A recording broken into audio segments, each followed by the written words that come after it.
Here? We heard from Nikki, who's being persuasive in Salem this morning. Salem. Persuasive, is she? He. Who is a it? boy. Nikki. You're sure it's a boy? It's I'm a text, absolutely Gina. positive it's a boy. It was a text. How do you know? I just trust me that I know it is a boy. Could it be that you're making these people up? Could it be In Salem. Salem. that you I are don't know what you're talking fabricating this thing out of whole cloth? about. I don't know what you're talking about. Yeah. Because Yes. on this day, I'm assuming, Carrie, this is why Bill Berry was born. Yes. This is why Bill Berry is born? Or it's because Bill Berry was born? Because it's his REM's drummer, Yeah. Yeah. or one-time drummer, or So Is he back with the band? I don't know. Yeah. Is he the one that got a hole drilled in his head? he had an aneurysm. Everybody, I think everybody needs a hole drilled in their head once in a while. Sure. Just to relieve some of the pressure. Yeah. That's what the ancients believed, the Toltecs and the Aztecs and the Moontecs. All the texts. The Tecs. They performed trepanation is what it's called. Yeah, he had an aneurysm on stage. He's 69, by the way. He had an aneurysm on stage, and he said, "You know what? I'm gonna go be a farmer. Maybe that's what I need to." And so he's done. He's performed a little bit. He actually performed. Remember when Michael Shannon, the actor Michael Shannon, did that REM? He still does it. He tours all over. yeah. Michael Shannon, and there's another celebrity that does it with him. He's performed with them. So he's kind of doing. Damn And it. actually, on that song, Carrie, oddly enough that you picked that, this Barry makes appearances throughout Shannon's performances at the 40 Watt Club, including tambourine on Pretty Persuasion. So that's the song There you go. he plays. Damn it! Who's the other person that Michael Sheen does this? Michael Shannon. Michael Shannon does the REM stuff with. I don't know. I just saw him interviewed, and I can't think of who it is. Come on, somebody in the chat room will know it There instantly. was only some place Yes. that had that information. I'm looking it up right now. So I looked up Pretty Persuasion to get the lyrics, and the first thing that came up was a movie called Pretty Persuasion, starring Evan Rachel Wood, and it's about this young schoolgirl who's like, too sexy for her own good.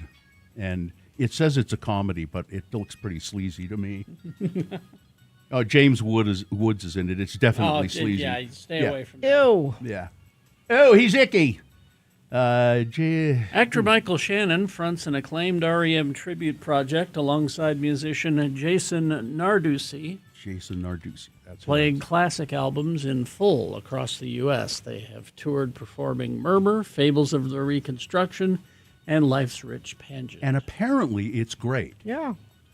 Jason Narducy, that's who I heard interviewed about it. So Pretty Persuasion, a song obviously about consumerism and it's, it's the socialists, communist REM trying to persuade us not to buy stuff. Except for their music? Yeah. Oh, sure. They'll get rich off of us, but don't you go out and buy a TV. Don't you go out and buy a new car. Don't let them persuade you to do that. It's, but we'll get rich off you. That always does strike me as kind of a. Hits you wrong? No, I mean it's just sort of an odd. I think they're genuine. Sure. And I saying, think so, you know too. what, we should all I think cut so, too. back. It's like they get rich accidentally. They tripped and fell and got rich. I mean, they have a message, and then all of a sudden they get rich, promulgating that message. And I guess it's how you choose to deal with that fame and riches that really makes it.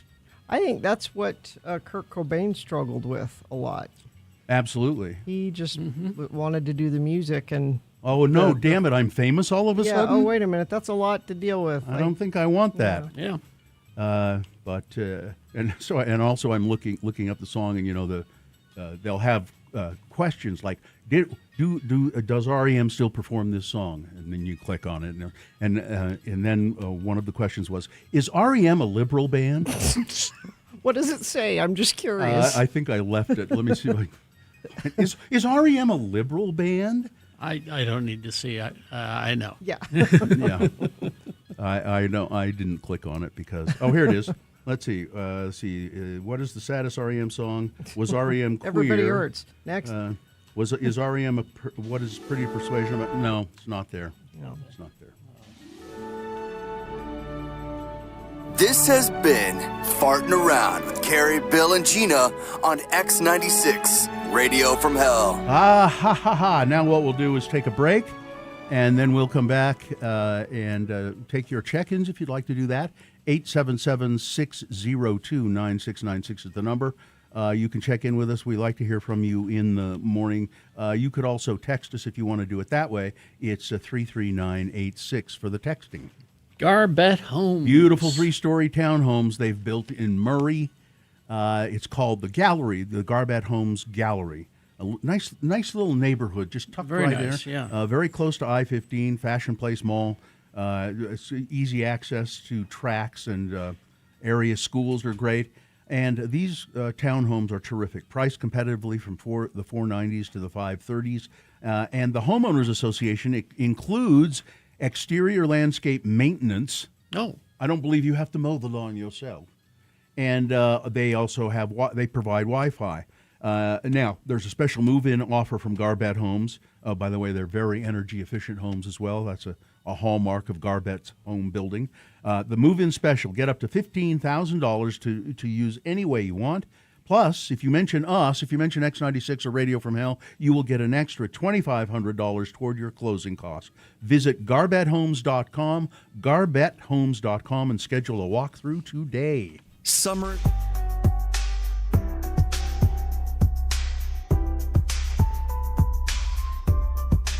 Did you have some emails of interest? I you have an wanted to- email of interest here. I think it's of great interest. It says it's an email of interest right in the subject line. Now, see, that's the problem that I have with it is that the writer has determined it's of interest, and we are the ones who determine if it is of interest. I looked through. I think it is. Okay. Email of interest. And it came to us via Radio from Hell at x96.com. Anyone can send us an email of interest. There's another one here. It's not so interesting, but this one, an email of interest. It says, Dear, good morning, lords and ladies. Given these silly times, I've taken it upon myself to take Bill's advice of turning to the Great British Baking Show for solace, and I can't recommend it more. I also couldn't help but find correlations of my unknowing best friends, Radio from Hell, with the show Great British Baking Show. So there are correlations. First one, number one, Bill. Bill equals Paul Hollywood. Not much of a surprise there, but all candidates are clearly over the moon with the guy. You see why it's an email of interest, of course. Any hint of approval, especially the Paul Hollywood handshake, is very reminiscent of Bill's Once Upon a Time. I'll give you a hearty handshake, a firm handshake. Bring candidates and viewers alike to tears. We all just want Bill to accept us, and it's a high bar. Number two, Gina equals Prue. Now, Prue is the lovely older woman who's Paul Hollywood's co-host and baker. Judge. Okay. Yeah. Prue, obviously, she urges the candidates on, encourages them to reach their highest potential, but will still question certain missteps. She smooths out Paul's rough edges when she feels that the candidate is upset and just makes everything okay. Gina makes everything feel okay, but is not hesitant to step in when something isn't right. Just like That's Prue. nice. And number three, Carrie, equals Noel. He keeps everything moving. He cuts in at exactly the right time and keeps everyone's morale up. He's clearly an improv pro and lets no innuendo be unaddressed. Carrie is an absolute genius, it says here. I've been listening to Radio from Hell addictively since 1998, and I cannot imagine life without you guys. Oh, Love, Tawny. Nice. that's nice. Email of interest. Thank you, Tawny. All right.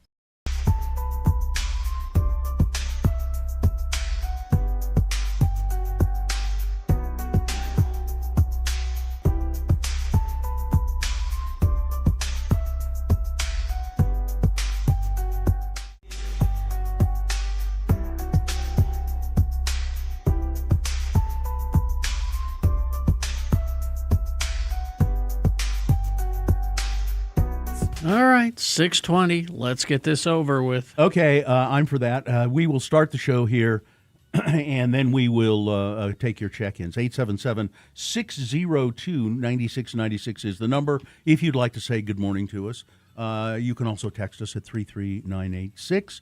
Do we just proceed here? You just plow ahead. All right.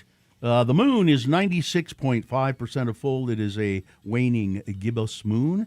The moon will set today at 8:24 a.m., so there's still a chance for you to step outside right now and see it in the sky today. Today being Friday. It's the 31st day of July in the year of our Lord Jesus Christ, 2026. It's Lifeguard Appreciation Day, very apropos. We just had that rescue. Yeah, that young lifeguard saving and even younger kid. National Avocado Day. You say avocado or avocado? Avocado. Avocado. Or the alligator pear, as it was so named by naturalist Sir Hans Sloane. National Jump for Jelly Beans Day. Do you remember jelly beans were jelly bellies were a real craze for a while. Well, the Ronald Reagan loved them. Yeah, because of Reagan. And I kind of fell into that craze because you'd go to the big thing of all the different flavors, and then they'd show you how to mix and match them and chew 2 or 3 together. I always kind of liked that. National Mutt Day, as in a dog, and National Talk in an Elevator Day. Don't do that. Why would you do that? This unique observance invites you to strike up a friendly conversation with a stranger. I do it with some regularity, actually. You stare at the floor and pretend you're alone. And that's Exactly. it's probably no surprise to anyone that I do that I talk to strangers in elevators occasionally. Talking in an elevator, chatting it up where we're going down. There you go. This is an all-new edition of the show for people who feel like hell in the morning. It's Radio from Hell, starring the Lords of Morning Radio. I will enumerate them for you now. Lord number 1, Carrie Jackson. Lord number 2, hi, I'm Bill Allred. And Lord number 3, it's old Gina Half a Pie is Good Enough for Me Barberi. Katie, for short, is our excellent producer. She's not with us today. She's taking a little break. So Dawson is running the show. There's Lakai waving there with her emerald hair. And no dogs. No dogs. Nope. All right. Now we go to check-ins, 877-602-9696, or texting, if you like, 33986. Ty the Cat Guy checking in. Harmon's ought to sell 2 half pies, or better yet, 4 quarters, all different flavors. They do. I've seen that, yeah. Yeah. Sketchy Blake of Ogden checking in. Sean Cap checking in. Good morning. Hi. Max Power here. Time to do what I do best. Lie to my child. Good. Let's see. Zane in Dallas checking in. We watched Catch Me If You Can last night. Great movie. Is that Tom Hanks and Leonardo DiCaprio, yeah. Based on actual events. Mixer driver Shane checking in from Orem. We made it to Friday. Joe Dirt checking in, just getting off a 12-hour shift making asphalt for I-15 by Mona. Oh. Getting close to being finished. Johnny B checking in from a hospital room, listening while enjoying a vanilla latte for now. With any luck, I might be able to talk girlfriend into bringing me a Bailey's fortified coffee later this morning. I bet she'd do Here. that for you. Yeah. Meshach of Erda checking in. Happy Friday. Mike in Nashville. Inspector Chet here. Bill, try not to ruminate over half a pie. Sorry, it's You just just there. can't let it go. I can't let it go. I'm Bill Whole Pie already. Jamaica John checking in. Pretty persuaded to want more Radio from Hell. Yes, please. We'll do some for you today. We'll do some for you today. All bets are off after today, After however. today, yeah. It is the 31st of the month. Yeah. It is. Eric in Purgatory checking in. Katie in San Pete County. Dave of Westbrook checking in. What an enjoyable farting around. Medic Jack checking in from Eagle Mountain. Try to stay cool this weekend. Oh, Hydrate geez. hydrate with good old-fashioned water, and thanks for letting me listen. It's going to be miserable. Matt checking in from the night shift at the Salt Lake Airport. It's the end of the world as we know it, and I feel fine. Dan of Evanston checking in. Big City SLC. Ty of West Valley. Mikkel of Reno. Speaking of holes in the head, I now have an additional 2. Let out the bad juju, Dr. Mike. Oh, yeah. Hang in there, Dr. Mike. Happy Friday. He's got one more step to go, I think, before this is Yeah, operable. they're going to activate it in August. Do they have to wait for a lightning storm? Is that what they're waiting for? Sleepless in Sandy, Church Office Building, Tyler. Hey guys, Logan the Welder here, checking in. Just wanted to say hi. Also mentioned that reception is exceptionally bad in the Ogden area. Oh. Is there a fix to this? Try the app, would be my suggestion. Tim the Tree Guy checking in. Woodworker Willie, Kira and Andy. Metal Shop Mark. Sid says took the day off to take the dog paddle boarding. Oh, that's good. I'm yeah. listening while heading to the reservoir. It's going to be hot. That sounds like a good plan, Sid. Yep. Let's see. Pittsburgh listener Mauricio checking in way late. Brian checking in from Amsterdam. Amsterdam Pride. Let's go, gays. Oh. Amsterdam. Excellent. What a wonderful city that is. It is. Let's see. Gina, have your calendar ready on Monday when Who That Guy Is in Nashville. Oh, Mike, calls in yeah. to- okay. Thank you for the heads up. You ready for that? Maybe I'll turn it over before I leave today so it's ready to go. I think you ought to bring it in here and put it on your chair. You think? That's a good idea. It's a thought. Let's see. Yeah. You know, No phone calls? not No many one? check-ins. It's almost like we could not do a show on Friday. Yeah. Huh. That'd be interesting. Yeah. I could see that happening. Or just not doing a show at all. Anywhere, anytime. That's also a possibility. Traffic, Gina, please.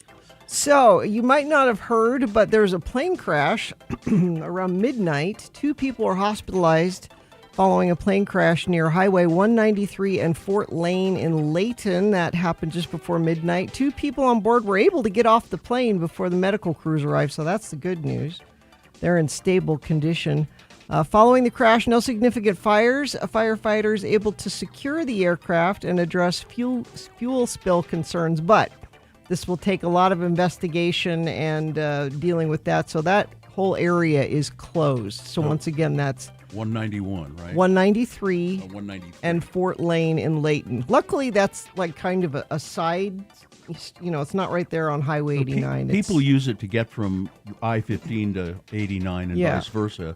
And I heard that you can go east, but you can't go west, or vice versa. does it I would say just there? avoid that. It doesn't. I would just Yeah. avoid that area completely. And they said it'll probably be an issue for most of the day. Whatever you're seeing, if you're having issues, text us. Why don't you? 33986.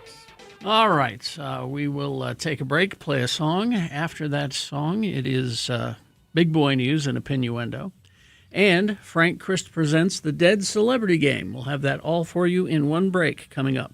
Then Sean Means will be here at about 7 o'clock to review. I think there's only one movie opening this weekend. I think that Spider-Man is it. That's it. 'Cause I Okay. don't think anybody wanted to compete with it.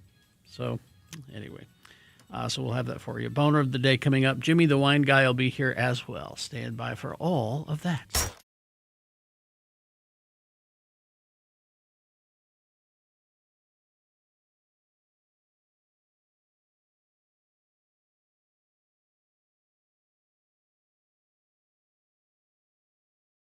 I ran across this story this morning. Pop culture, it's common for parents' interest to influence the names they choose Sure. for their children. It's common for pop culture to influence it. Yeah. The rise of artificial intelligence is not why the names being written on birth certificates end in AI. An It's expert not explained, that. it's not that. Names that end in AI are easily pronounced in many languages, including indigenous languages, European languages, Japanese and African languages. The expert said names are typically easy to understand and pronounce, names that end in AI. And here are the examples, and you'll see, and it's really quite true, actually. Okay. Here are the popular names ending in AI, and a lot of people are picking these names. Jakai.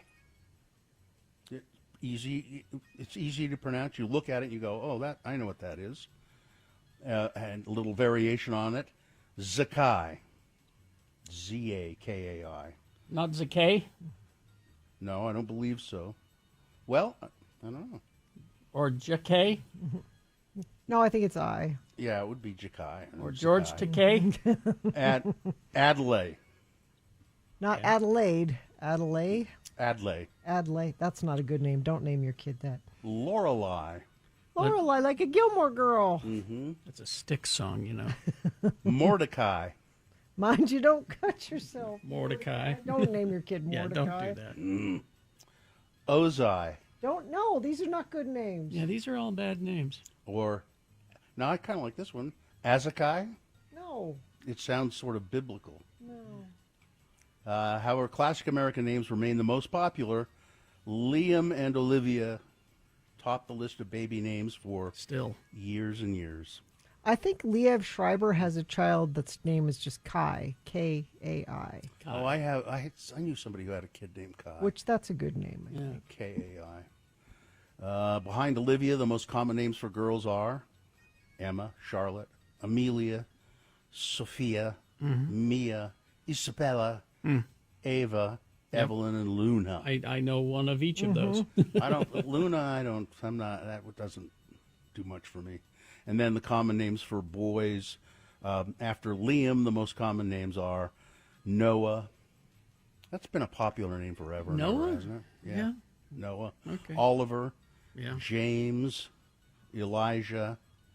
Mateo. We've got enough Jameses. Back off on James, Yeah. Theodore. Teddy. because then you could be Ted. Yeah, but see, I don't, if my name was Theodore, I'd say no, it's not Ted, it's No, Theodore. Theodore's the nerd chipmunk. You don't want to be the nerd chipmunk. Yeah, I do. Henry. Lots of Henrys. Portrait of a serial killer. Yeah, I think Henry's a cute name for a little kid, and then when you get to be an adult, Then you're Hank. When you're older, you're Hank. I You're know. Henry when you're a kid, and you're What's Hank with when you're grown up. You people and nicknames. I don't know, Lucas, Bill. It's not my fault. I would have gone by William, which is the last. William. Which is the last name on the boys' list. William. Oh, one of our salespeople. He has. Yeah, you used to love that. He has a son named William. Well, that was Pete May calling me William. Good to hear Pete occasionally on NPR. Yeah, yep. So there's a little bit more. The fastest rising names for boys. Fastest rising. Okay. Yeah. Chosen. Chosen? Chozen. That's Z? a horrible name. Yes, it is. With a Z? Uh-huh. Oh, Jesus. And I guess it's Izael, I-Z-A-E-L. Azale. Izael. Okay. And for girls, Kaylee. No, I know. K-A-E-L-I. I know several Kayleys actually. Also Kim, K-I-H-M. K-I-H-M? Yeah, Why I are you don't know throwing why. the You will extra? be- you will be spelling your name every day, Yes. several times a day for the rest of Don't your do life. that. Yeah. All right. By the well, way, check with us before you name your kids. yes. Just run it by us. Yeah, we'll make sure you don't go astray. Oh, Simon was the nerd chipmunk? It was, Yeah, you know, Simon was the he was the smart one because he wore glasses. He was the nerd chipmunk. Theodore was the little rascal. the one they picked on. Yeah. Hey, then don't be No, that. you don't want to go Theodore. Well, I don't want to be Alvin. Why not? He's You the could cool be one. Alvin! Alvin's the cool one. He's always getting yelled at. Yeah, only because he's cool.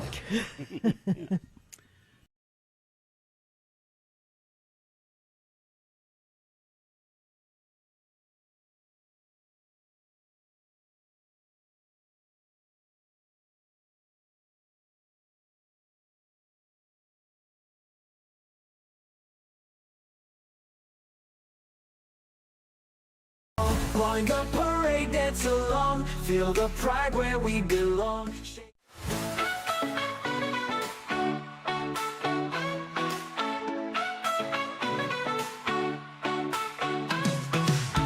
the Clyde Collective, we know how to have a good time. Come show. Colors, bright lights, all aglow. 6:35 right now, and it is time for Big Boy News and Opinioendo. Now, right after that, it's Frank Christ Presents They're Fine, They're Just Fine. It's the Dead Celebrity Game. Easy to get the prize. All you have to do is call and tell us of these 4 celebrity names, which one is dead. 3 of them are fine, just fine. One of them is dead, and if you pick the dead one correctly, you will win. Tickets to see Interpol with special guest Youth Lagoon Tuesday, August 4th. All right, you get those Interpol tickets at 877-602-9696.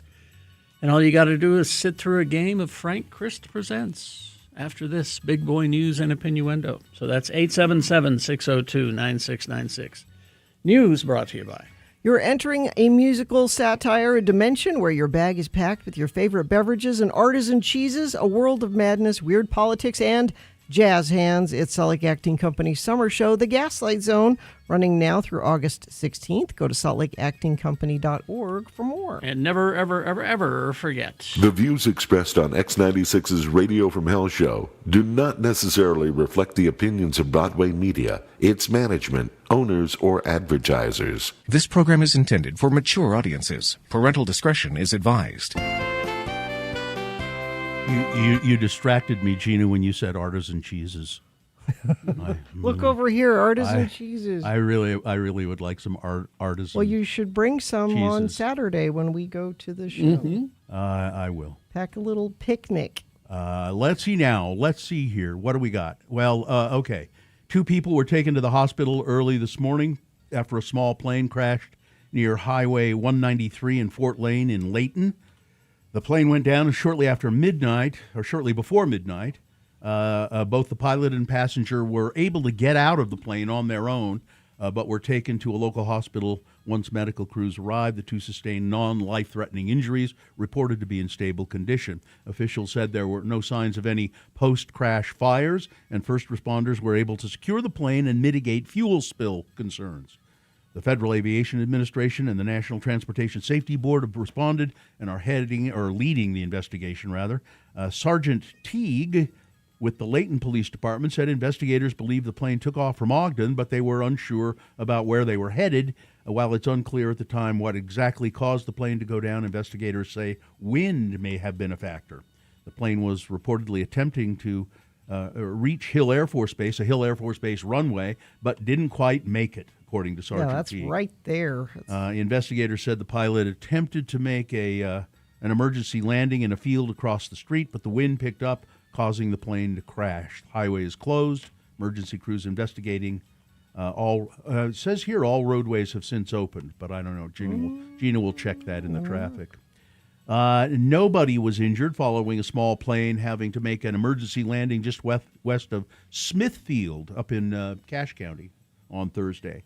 Officials with the Logan Cache Airport called the landing impressive. According to the manager of the Logan Cache Airport, Bob Lowe, at around 8:30 p.m., they were called by the Utah State University Flight School to inform them of a plane incident.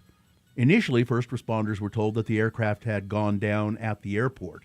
However, a short time later, they learned that the plane had made the emergency landing near the airport. Close but no cigar, as they say. Neither of the two people on board were injured, so Mr. Lowe at the airport called USU's flight school back and had other aircraft orbit the area to search for the plane. Those planes sent images of the plane to first responders and helped them narrow down the search. We were able to identify it because of the picture that we had received from USU Flight School that showed the color of vegetation that had bales. This is so poorly written. Had bales baled in it. I think he means what they mean is that had bales of hay. I don't know. There was basically that was basically my involvement, was to help the fire department find their way there, just relay the information. Well, anyway, the pilot did a great job. As a retired helicopter pilot myself, having been in the industry for 17 years and having had some experience with emergencies, this pilot was quickly able to assess where to go. All of these are why Carrie won't get in one of those. Yep, they go down all the time. I have my reservations as well, but I'll do it if it's necessary. An unusually strong heat dome is going to scorch much of the western United States this weekend. Wow.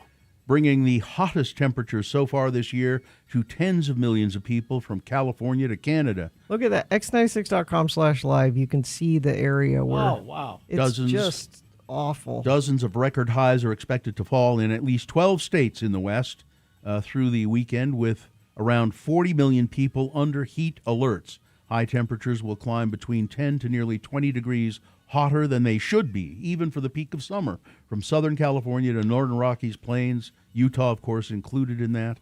This is the latest in a spate of record-breaking heat waves that have affected the U.S. and Europe simultaneously this summer. Everything's fine. Human-caused climate change is making heat waves like this one more likely to occur, as well as more intense and longer-lasting. Studies show. Yep. Particularly strong and slow-moving heat domes are also possibly becoming more common as the world warms. We were warned of this years ago when In we, the 70s. when Yeah. we could have been doing more to prevent. But will it take this to finally get people to go, No. oh, No. okay, maybe No. we No. need, No. It's like I said, Nope. if shooting up a school full of little That's kids true. This Yeah. is not enough I to know. to Yeah. curb the gun laws, this ain't gonna do it. Yeah. Let's see. Gina, check your temperature, will you, and your Right pulse? now? Well, Oh. because there's a second case of West Nile virus now in Utah, and I was wondering if it was you. I have 4 mosquito bites right now, so I'm monitoring the situation. Why don't you give 2 of them to somebody else? I don't need 4. The Salt Lake County resident, an adult, is expected to recover fully. Bear River Health Department reported the state's first human case for 2026. Salt Lake County Health Department warned that because mosquitoes can travel several miles, those little buggers, everyone should take precautions against mosquito bites. I wonder if living with Egyptians makes me more likely to get West Nile or less likely to get West Nile. Because Nile River, Yeah. see, yes. This includes using EPA-registered mosquito repellent, wearing long sleeves and pants after dark, draining standing water, and keeping weeds and grass cut short.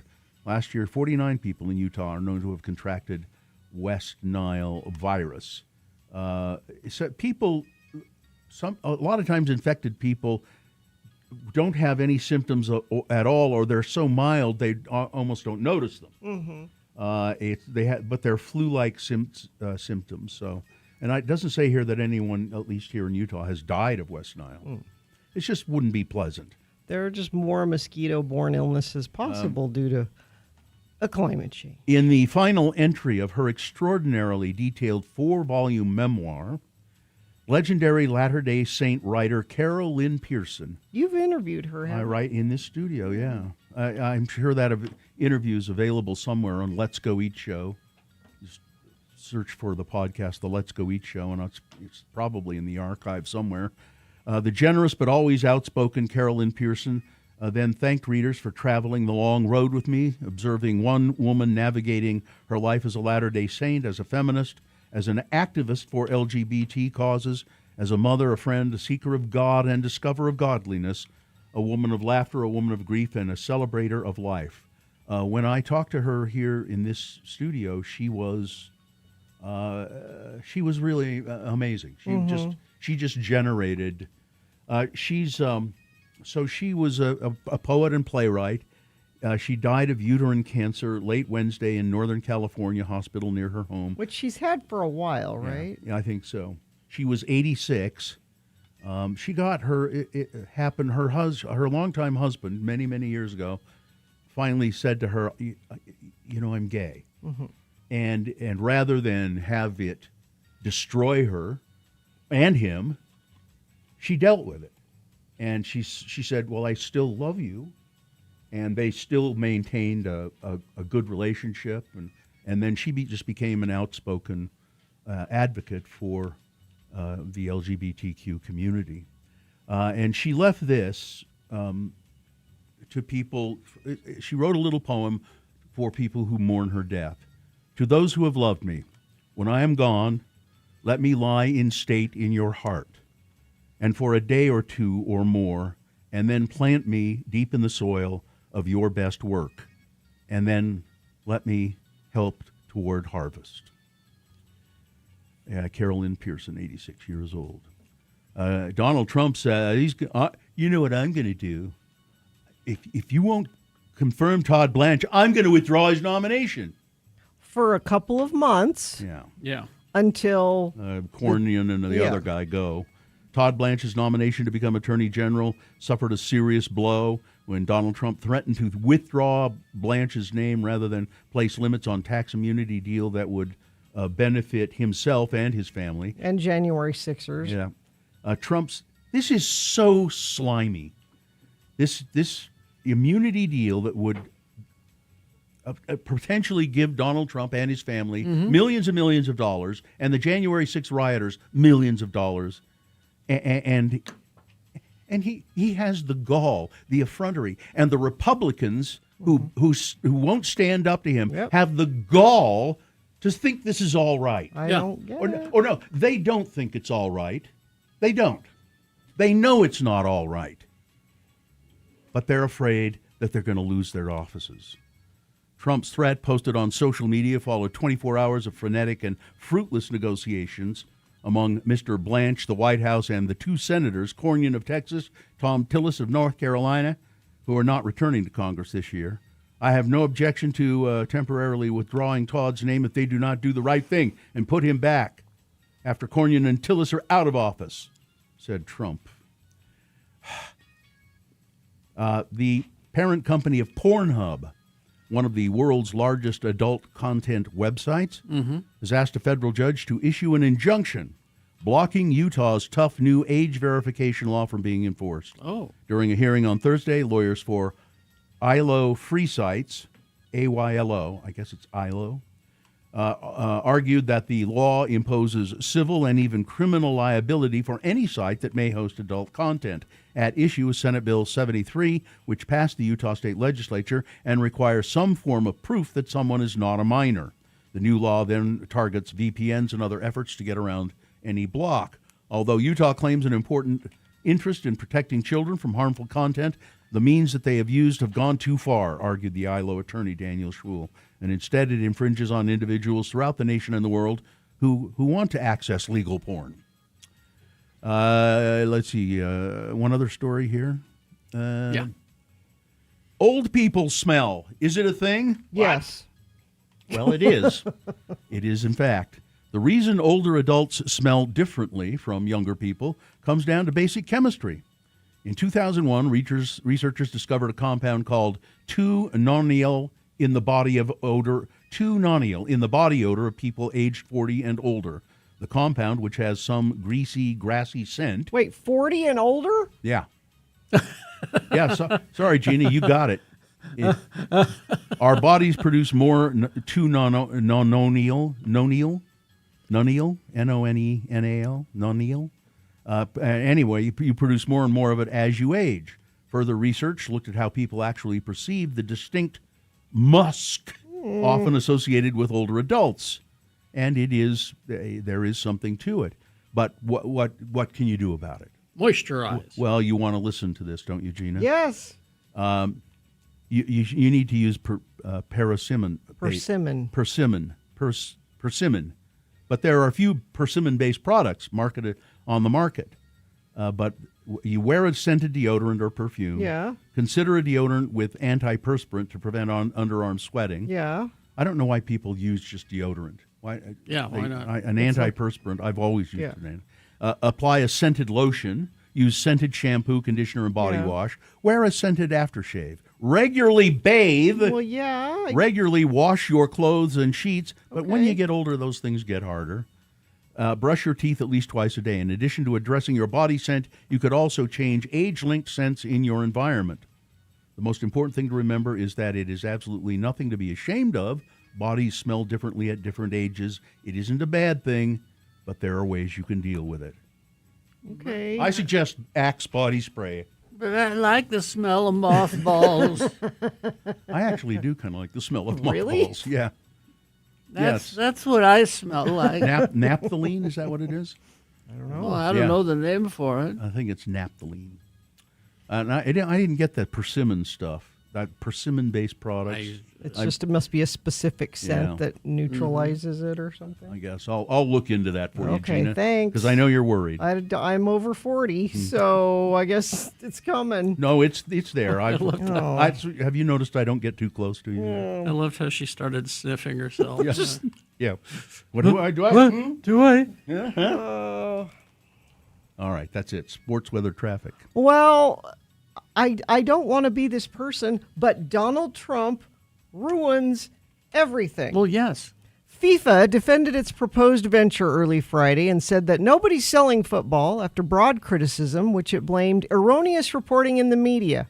There's a red flag for you. Yeah, right away. They've revealed plans early this week for a sale of a stake of FIFA Forward Enterprises that would raise $20 billion in exchange for influence over future World Cups, including broadcasting and commercial deals linked to the tournament. They want to sell pieces of the FIFA organization. Do you know who's behind this? No. In an effort to overtake FIFA, it's being bankrolled by Joshua Kushner, the brother of Jared Kushner, U.S. President Donald Trump's son-in-law. Now, most of the world's organizations in different countries, the United States, Europe, Asia, they are all saying we won't participate in the World Cup if you go through it. Because it's sullying the sport. You're turning it into, again, it's all a TV show. Yeah. Not a sporting event, I wonder if this will put a stop to it or if they'll just go ahead like they do with everything and not care what the people that are affected feel about it. But this is a huge deal. I would remind you that Hunter Biden sold a painting. It's not a problem. This weekend, speaking of local soccer, we have Utah Royals FC and Portland Thorns. That's on Sunday at 5. RSL is tomorrow at 6:30 against St. Louis. That is your sports. Weather. Well, Bill touched on it. The heat dome is here. And we're not the only ones suffering. 12 western states are all suffering with this. High 102 today, 105 tomorrow, 102 Sunday. If you go to Salt Lake City specifically, but I'm sure most other cities have on their website information where you can go to cooling stations if you need to. Yes. It's one of those weekends, I'm afraid. Traffic, that plane crash overnight, they have reopened that area, so you can drive there. This happened near Highway 193 in Fort Lane and Layton. So that's not a problem. Let me see if anything else is a problem. We've got a crash, 140th South Redwood Road in Bluffdale, left lane affected there. Southbound Mountain View Corridor 35th West in West Valley, the right lane there. And looks like that's it. If you see something, you can text us and let us know, 33986. Salt Lakers rise and shine Saturday mornings for the Downtown Farmers Market back at Pioneer Park. Fresh berries, garlic scapes, microgreens, rainbow chard, locally grown Utah produce now open every Saturday 8 to 2. Details at slcfarmersmarket.org. Oh, it's Frank Christ. Hi, Frank. Oh, hello, everyone. Frank, did you know that? So we were talking about old people smell. You don't have a scent at all. Oh, no. No, there's no. I've noticed that. No. But I was hung up on the persimmons. Apparently, there are persimmon soaps that are marketed to old people, and it's largely a gimmick. Shouldn't let that happen. Oh, so all of that, and it's not a thing? The persimmon is not a thing. Oh, Yeah, not a okay. So Frank Christ has joined us in the studio. He is the Grim Reaper, the agent of death. Could persimmons help my bones? I don't know, Frank. If you could give it a try, Okay. stop at Walgreens on your way out. Feeling a little dry. Yeah. Frank Christ is the Grim Reaper of celebrity souls specifically. And that is a curse. That is something, a heavy burden he has to bear because... I love our precious celebrities. I know. We all want to be just like them. I sure do.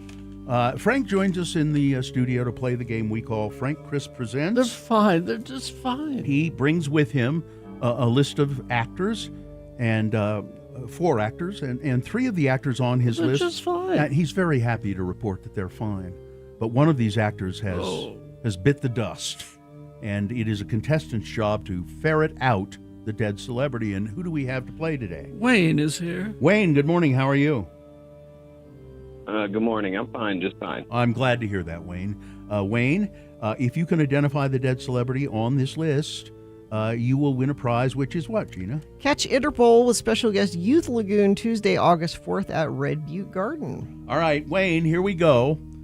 Because it's National Talk in an Elevator Day, which encourages you to strike up a friendly conversation with a stranger, Frank has given me a list of actors in movies about striking up a conversation with a stranger. All right? One of these actors is dead, Wayne. Pay close attention and see if you can determine who it is. Number one on Frank's list is Ruth Wilson. Her many movies include The Lone Ranger, Saving Mr. Banks, I'm the Pretty Thing That Lives in the House, Dark River. On TV, she was in Luther, The Affair, and His Dark Materials. Her movie about strangers talking with each other, it's called Locke. A construction manager's life unravels over a series of hands-free phone calls during a nighttime drive in his car, including conversations with strangers tied to a critical decision he's trying to make. Number 1 is Ruth Wilson. Number 2, Paul Benjamin. Mr. Benjamin, best known for his role as Jimmy Harris in Across 110th Street. He acted in Gideon's Trumpet, Some Kind of Hero, opposite Richard Pryor, Nuts, starring Barbra Streisand, Pink Cadillac with Clint Eastwood, and Spike Lee's Do the Right Thing. On TV, he was in a lot of different TV shows, including Law & Order and The Shield. His movie about strangers talking, The Station Agent. An introverted man seeking solitude in an abandoned train depot is persistently drawn into conversation by 2 local strangers. Number 2, Paul Benjamin. Number 3 is Anna Chlumsky, known for playing Vada Sultanfuss in the film My Girl and its sequel, My Girl 2. She had a role on Veep, and she appeared in multiple TV series, including White Collar, Law & Order, Special Victims Unit, and NBC's Hannibal. Her movie about strangers talking, The End of the Tour. A Rolling Stone reporter strikes up an intense 5-day conversation with author David Foster Wallace. Number 3 is Anna Chlumsky. And finally, Robert Sean Leonard, best known for his portrayal of Neil Perry in The Dead Poets Society, Dr. James Wilson in House. On stage, he had roles in Long Day's Journey into Night, The Music Man, and To Kill a Mockingbird.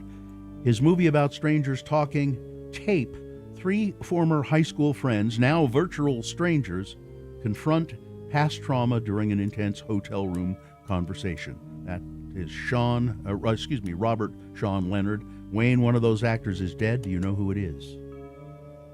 Paul Benjamin. You're right. It is Paul Benjamin. You said that like you knew it. You knew that. Was that a guess, or did you know that? Better lucky than good. He died in 2019 at the age of 84. Too soon. All right, there you go, Wayne. You have won the prize. Hang on the line, and somebody will talk to you about how to get your prize. All right. Well, I have to go check on some precious celebrities Who? today. Who? Well, Mark Cuban. 68 today. What does he do anymore just except be wealthy? He sits around and he's wealthy, and that's about it. He's 68 today. Yeah. I'm going to make him an offer he can't refuse. Oh, and then, of course, Bill Berry from REM. Yeah, Oh, yeah, yeah. we talked about him. 69 today. Everybody hurts, Bill. It's true. Some more than others. Goodbye, everybody. Goodbye. Goodbye, Frank. Heard from our good friend Right Wing Wade checking in from I-15. Both lanes directions moving nicely. Have a wonderful warm weekend, he says. Somebody else says Midvale canceled their afternoon festival activities and fireworks for Harvest Days this weekend because of the heat dome. Not surprising. Sounds like a good idea. We've got a crash southbound I-215 East at Foothill Drive off to the right shoulder. And a crash northbound 140th South Redwood Road in Bluffdale. And whatever you're seeing out there on the roads, if you check yourself to see if you smell, let us know how you smell. Give yourself a little sniff and text us at See if you pass the sniff test. see if you pass it 33986. All right. We will take a break. We'll be back after these messages. Sean Means will be here to review the movie that is opening this weekend. At least I think that's what I recall. Spider-Man? Is that nobody wanted to go up against Spider-Man. And we can talk about the Odyssey again because it's still It's still it's extended its Yeah. run in IMAX That's apparently. huge. So, all right, we'll get to all of that coming up. KXRK Provo.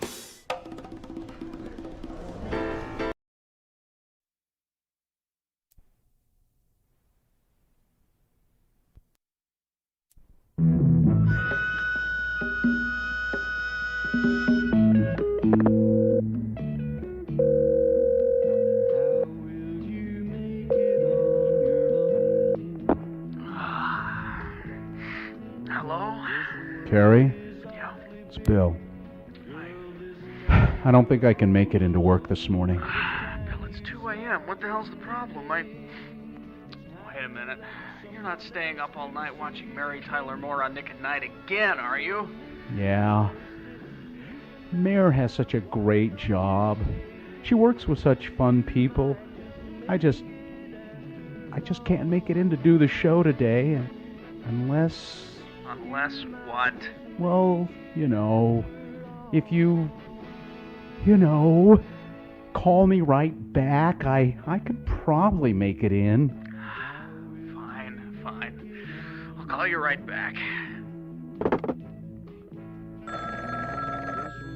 Hello. Mary, this Lou Grant. Oh, Mr. Grant. Mr. Grant, it's 2 o'clock in the morning. I know what time it is, Mary. I looked at the clock the minute I ran out of scotch. Mary, I need you to do something for me for this morning's production meeting. Really, Mr. Grant? Anything. I need you to come in early and make coffee for the TV station brass. Coffee, Mr. Grant. And I need you to sharpen up a bunch of pencils, too. Mr. Grant, And I want you to present your idea for that WJM News Magazine show that you want to do. I on Minneapolis? Really, Mr. Grant? Really, Mary? And I'm going to tell the station owner that Mary Richards is the best associate news producer I've ever worked with. Oh, Mr. Grant. So I'll see you at the station bright and early, Mary? Yes. Good night, Mary. Goodbye, Mr. Grant. Who was that, Bill? There is no Bill. There's only Mary. I'm sorry I woke you, Ted. Oh, God. That's all right, Mary. Say, Mayor, I was thinking about that Eye on Minneapolis show that I'm going to anchor. Why couldn't we call it Ted Baxter's Eye on Minneapolis? Ted, I don't think Mr. Grant would approve that. I'll just beg him until he gives in. I'll just go, oh, come on, Lou. Please, please, Lou. Please.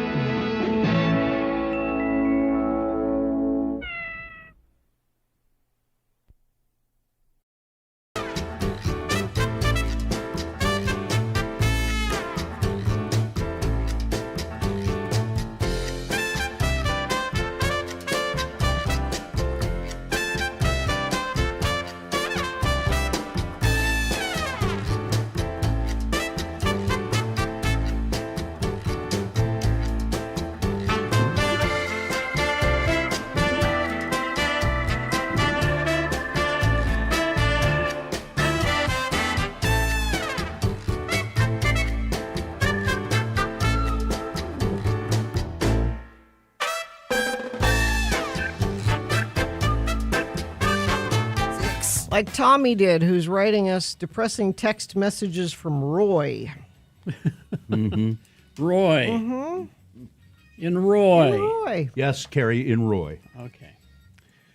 Is this sponsored, Gina? See movies on the big screen at Broadway Center Cinemas. Summer Showdown continues. Bold, funny, heartfelt. Wes Anderson's Isle of Dogs and Taika Waititi's Jojo Rabbit Friday and Saturday at the Broadway. Go see both of them. Get tickets. It's cool there. They have air conditioning. slfstix.org. Well, here he is, Sean Means. He's entered the studio to talk about movie that is opening. Sean is a editor and reporter at the Salt Lake Tribune. sltrib.com is where you find that. He is a film reviewer, and you can find his reviews collected at moviecricket.net. Good morning, Sean. Good morning. So out of those two movies of the Salt Lake Film Society, Jojo Rabbit and Isle of Dogs, which did you prefer? Do you remember how you reviewed them? I like them both quite a lot. Yeah. I do remember. Yeah. So. That's why I said go see them both. Mm-hmm. All right, what do we got today? We got two movies to talk about this week. We will start with I Want Your Sex is the title. Does Olivia Wilde do anything that's not sexy time anymore? She's Miss Sexy Time.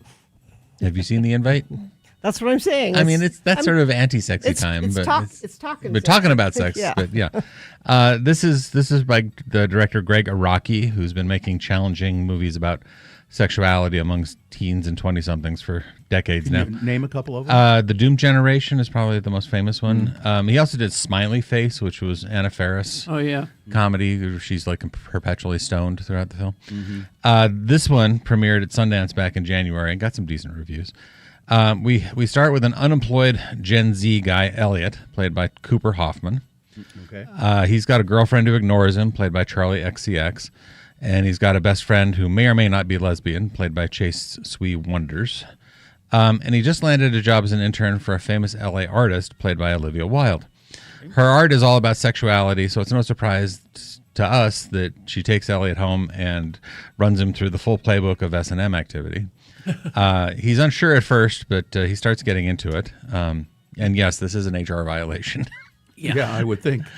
This is all shown in a very neon-colored palette with some very well-structured, off-the-wall humor. I haven't even mentioned Daveed Diggs as the artist's longtime assistant, who has seen the interns come and go.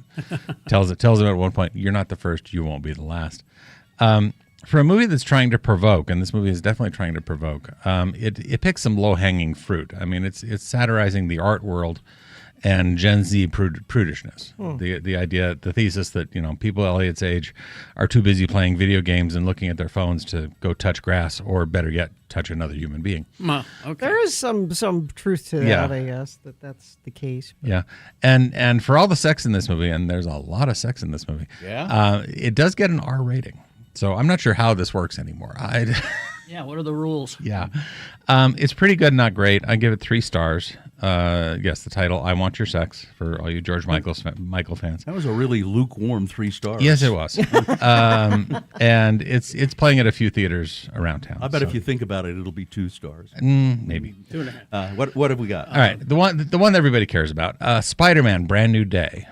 This is the 4th movie centered around Tom Holland's version of Peter Parker, a.k.a. Spider-Man. And that's not counting the Captain America Civil War and the 2 Avengers movies that he's been in, yes.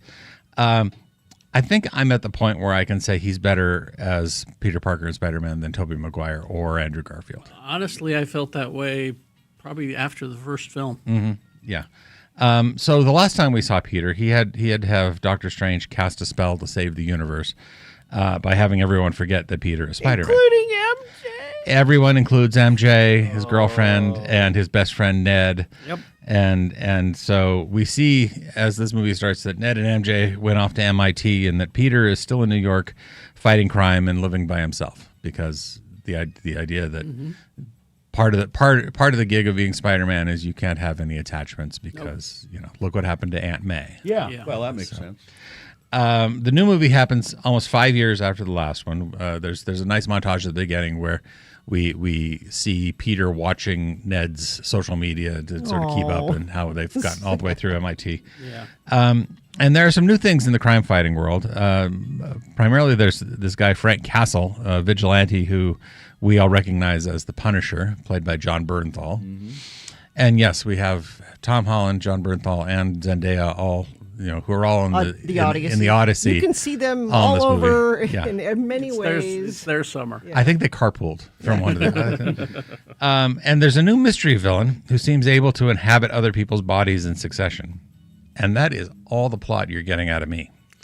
Yeah. The trailers have told you there's some crossover from the MCU, especially Mark Ruffalo appearing as Bruce Banner. And there's more that I'm not going to give away. I'm also not going to tell you why Sadie Sink, the redhead from Stranger Things, is in this movie, other than she owns it. She owns the movie in the second half in the role she's in. Then I'm not going to tell you what is. You liked this movie. You know what is because you pay attention to people. Yes. Yeah. This is this is a very grounded human-sized comic book movie, which is we've been kind of missing in all the multiverse hopping overkill that we've had in the last few Marvel movies. And Tom Holland and Zendaya actually get some nice emotional scenes in between the action set pieces. I got to give a lot of credit to the director here, Destin Daniel Cretton. He's the guy that did Shang-Chi and The Legend of the Ten Rings. Having your friendly neighborhood Spider-Man just dealing with mostly New York problems is a nice refresher after all the They had a different script, which apparently was way over the top. And Tom Holland sat down with the director, Dustin Daniel Cretton, and said, "Let's make this a little more intimate. Let's explore Peter more. Let's the relationships." Right.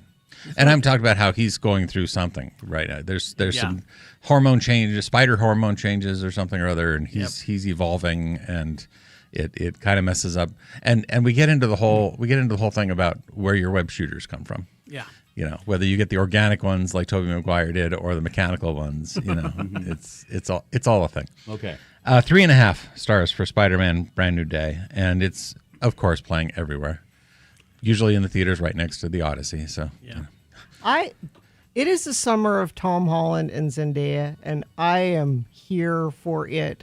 They are so cute, but they are both fantastic actors. They really are. I've been just enjoying them in everything they're doing. I still haven't seen the Odyssey, but I hear people talking a lot about John Leguizamo. Yeah, in that he's movie. he's really good in the movie. Samantha Morton is the best thing in it, Zendaya, and Zendaya's. This is we got Dune coming. Dune coming in December. I mean, the fact that we've had 3 movies with just Zendaya and Robert Pattinson together so far this year, and so this will Zendaya will have 4 movies by the end of the year at least. She might have something else coming. I don't know about, but and then Holland. He's the hard part is that we think of Peter Parker constantly as a teenager or a 20-something. What happens when Spider-Man actually gets older? Yeah. And that's and you start to approach that with this movie. And if there's another one, then that's where the question's really going to come up is how do you be a grown-up Spider-Man? Yeah. Well, my favorite Spider-Man title right now is Ultimate Spider-Man. It takes place in a different universe, and he's married to MJ and has 2 kids. And so it's the whole juggling the family and super stuff. I saw a headline yesterday, and I didn't read this story because, but it said Tom Holland has a plan about passing on the role to another person, and he has somebody in mind for that apparently. Okay. But I didn't read it to find out, and I don't know if anybody knows anything about it. But he also said that he's willing to come back anytime that they want him. Yeah. So, but he knows he'll have to pass it along at some point. Right. I mean, we may get the live action version of Miles Morales eventually. I hope so. But I don't know because I so much love the Spider-Verse animated version, and I don't want another bad live action version of a great animated work. I don't need another Moana here, All right. So there you go. Anything opening up next week? Next week, the Doldrums of August are starting, yes. The biggest studio movie next week is called One Night Only. It's a romantic comedy with Callum Turner and Monica Barbaro. You remember her as playing Joan Baez in that Bob Yes. Dylan movie. She was good in that. She was good. She got an Oscar nomination. And then the other one next week is Cookie Queens, which is a documentary about. This was at Sundance. It was at Sundance. So girls selling Girl Scout cookies. One of the interesting parts of this is that the two of the executive producers are the Duke and Duchess of Sussex, Harry and Meghan. Oh. Wow. But I kind of remember when you reviewed this at Sundance, and you said, I haven't seen it. "Oh, you haven't? No. Oh, okay." Yeah. It was another reviewer. Somebody, I read There somewhere. were that- reviews. Yeah, that was like, you know what? Set that part of it aside, and it's pretty good if you forget about The that word part. the word I keep hearing from people is adorable. Yeah, Adorable. It's adorable. And it's rated G, which how often do you see that anymore? Not often. Yeah. It's Girl Scouts. What do you expect? I hope so. All right, Sean Means, moviecricket.net, sltrib.com. It's all there. Yep. Thank you, Sean. Thank you. Thank you. All right. Traffic, Gina. let's see. Foothill Drive crash southbound I-215 east. Right shoulder affected there. Northbound I-15 crash 140th South Redwood Road in Bluffdale. Those are the only two things UDOT's reporting, and you haven't reported crashes or old man smell or anything, but you can if you see it or smell it. Text us and let us know at 33986, and I will pass it along. All right. And traffic brought to you by. Beat the heat before it gets worse. Aereo Home Services is your local whole home service provider for HVAC, plumbing, and electrical. Schedule now at aereohome.com. Now, we've got boners coming up. Here are the candidates you'll be voting for today. Boner candidate number 1, using Granny as a mule to smuggle stolen cannonballs. Boner candidate number 2, damn kids, play tag in my hallway, will ya? And boner candidate number 3, unauthorized travel, you deported me. Boner of the day, big boy news, all coming up after some messages and a song. Then after that, it's Jimmy Santangelo. Have another drink with Jimmy coming up. Beat Gina on the way as well. Also, best question, I guess. Oh, yeah, we need your questions. You can email us, radiofromhell@x96.com. Just ask us a question about anything. Yeah. Best question of the week. That's what we want. Indeed.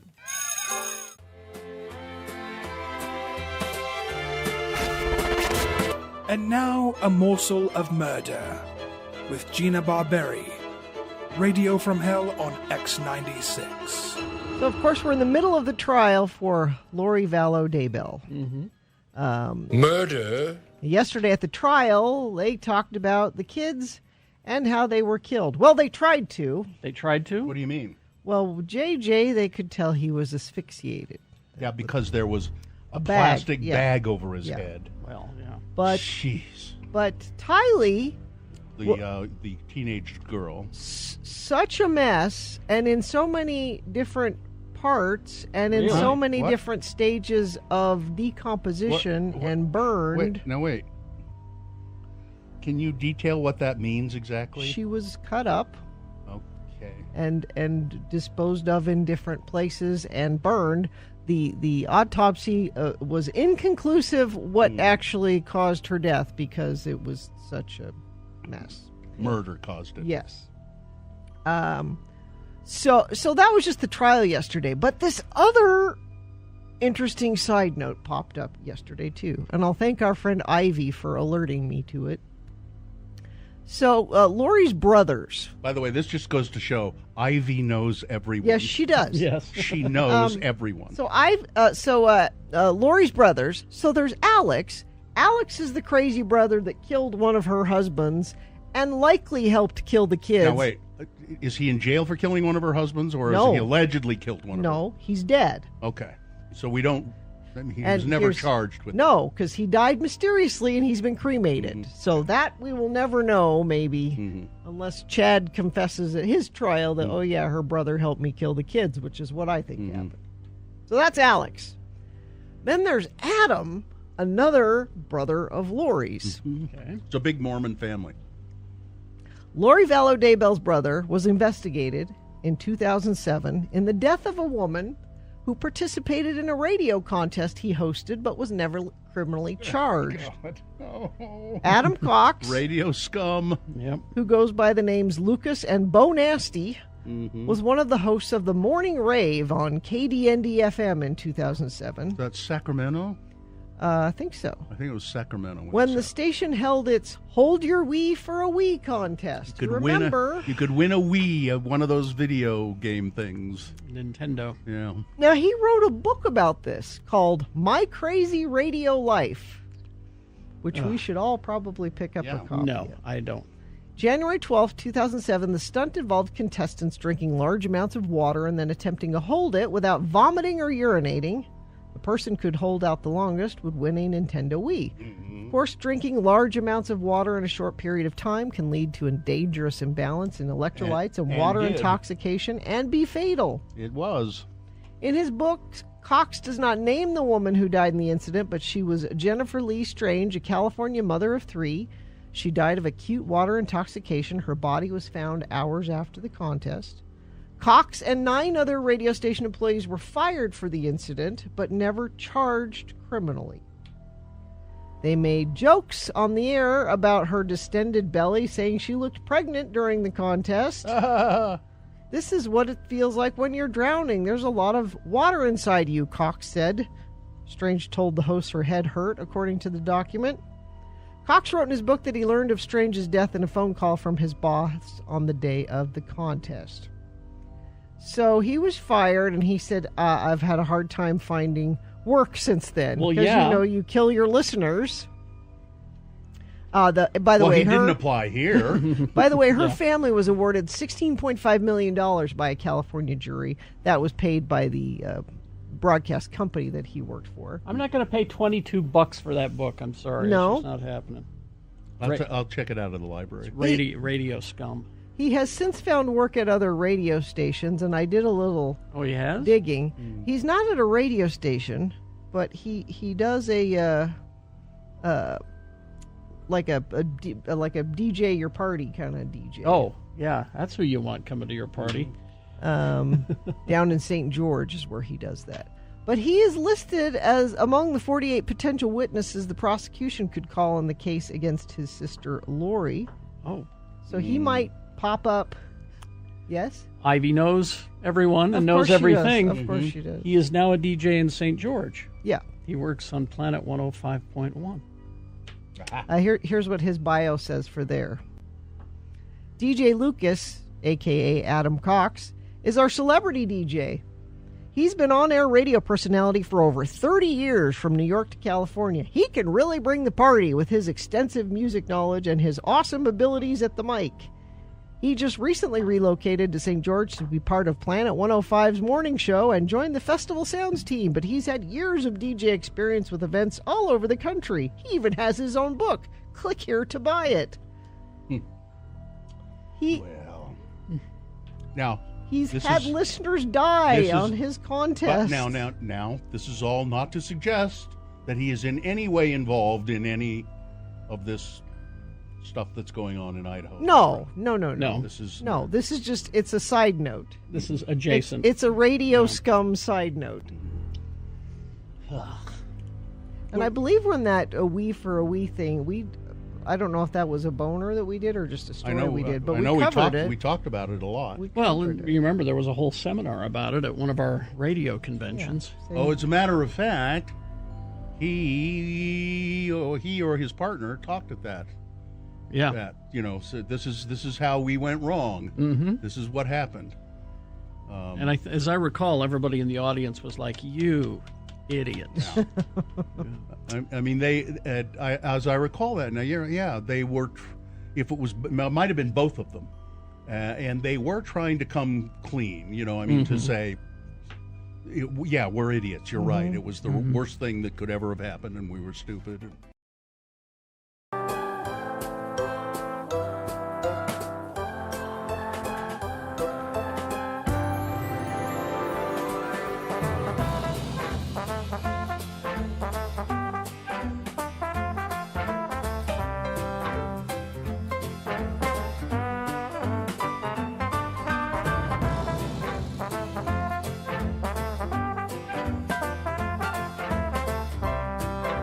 7:23 right now. Time for Boner of the Day. 3 news stories. These will be examples of bad, stupid, or funny human behavior, and you need to decide which of these 3 candidates is the worst. Which one deserves to be Boner of the Day for today, July 31, 2026? We'll give you 2 candidates now, a third after the news. Once you've heard all 3, you'll vote. One of you lucky random Boner voters will receive. My headphones just broke. A new set of headphones. A broken head. And look at that. How much you pay for those? Not a lot. Can't buy it, gotta win it. Radio from Hell Boner T-shirt. That's what you get, half pie. half pie? Yeah. That's what you've landed That's on? what you get, half pie. Half a headphone. I guess I don't deserve a full. All right, here's Boner candidate number 1.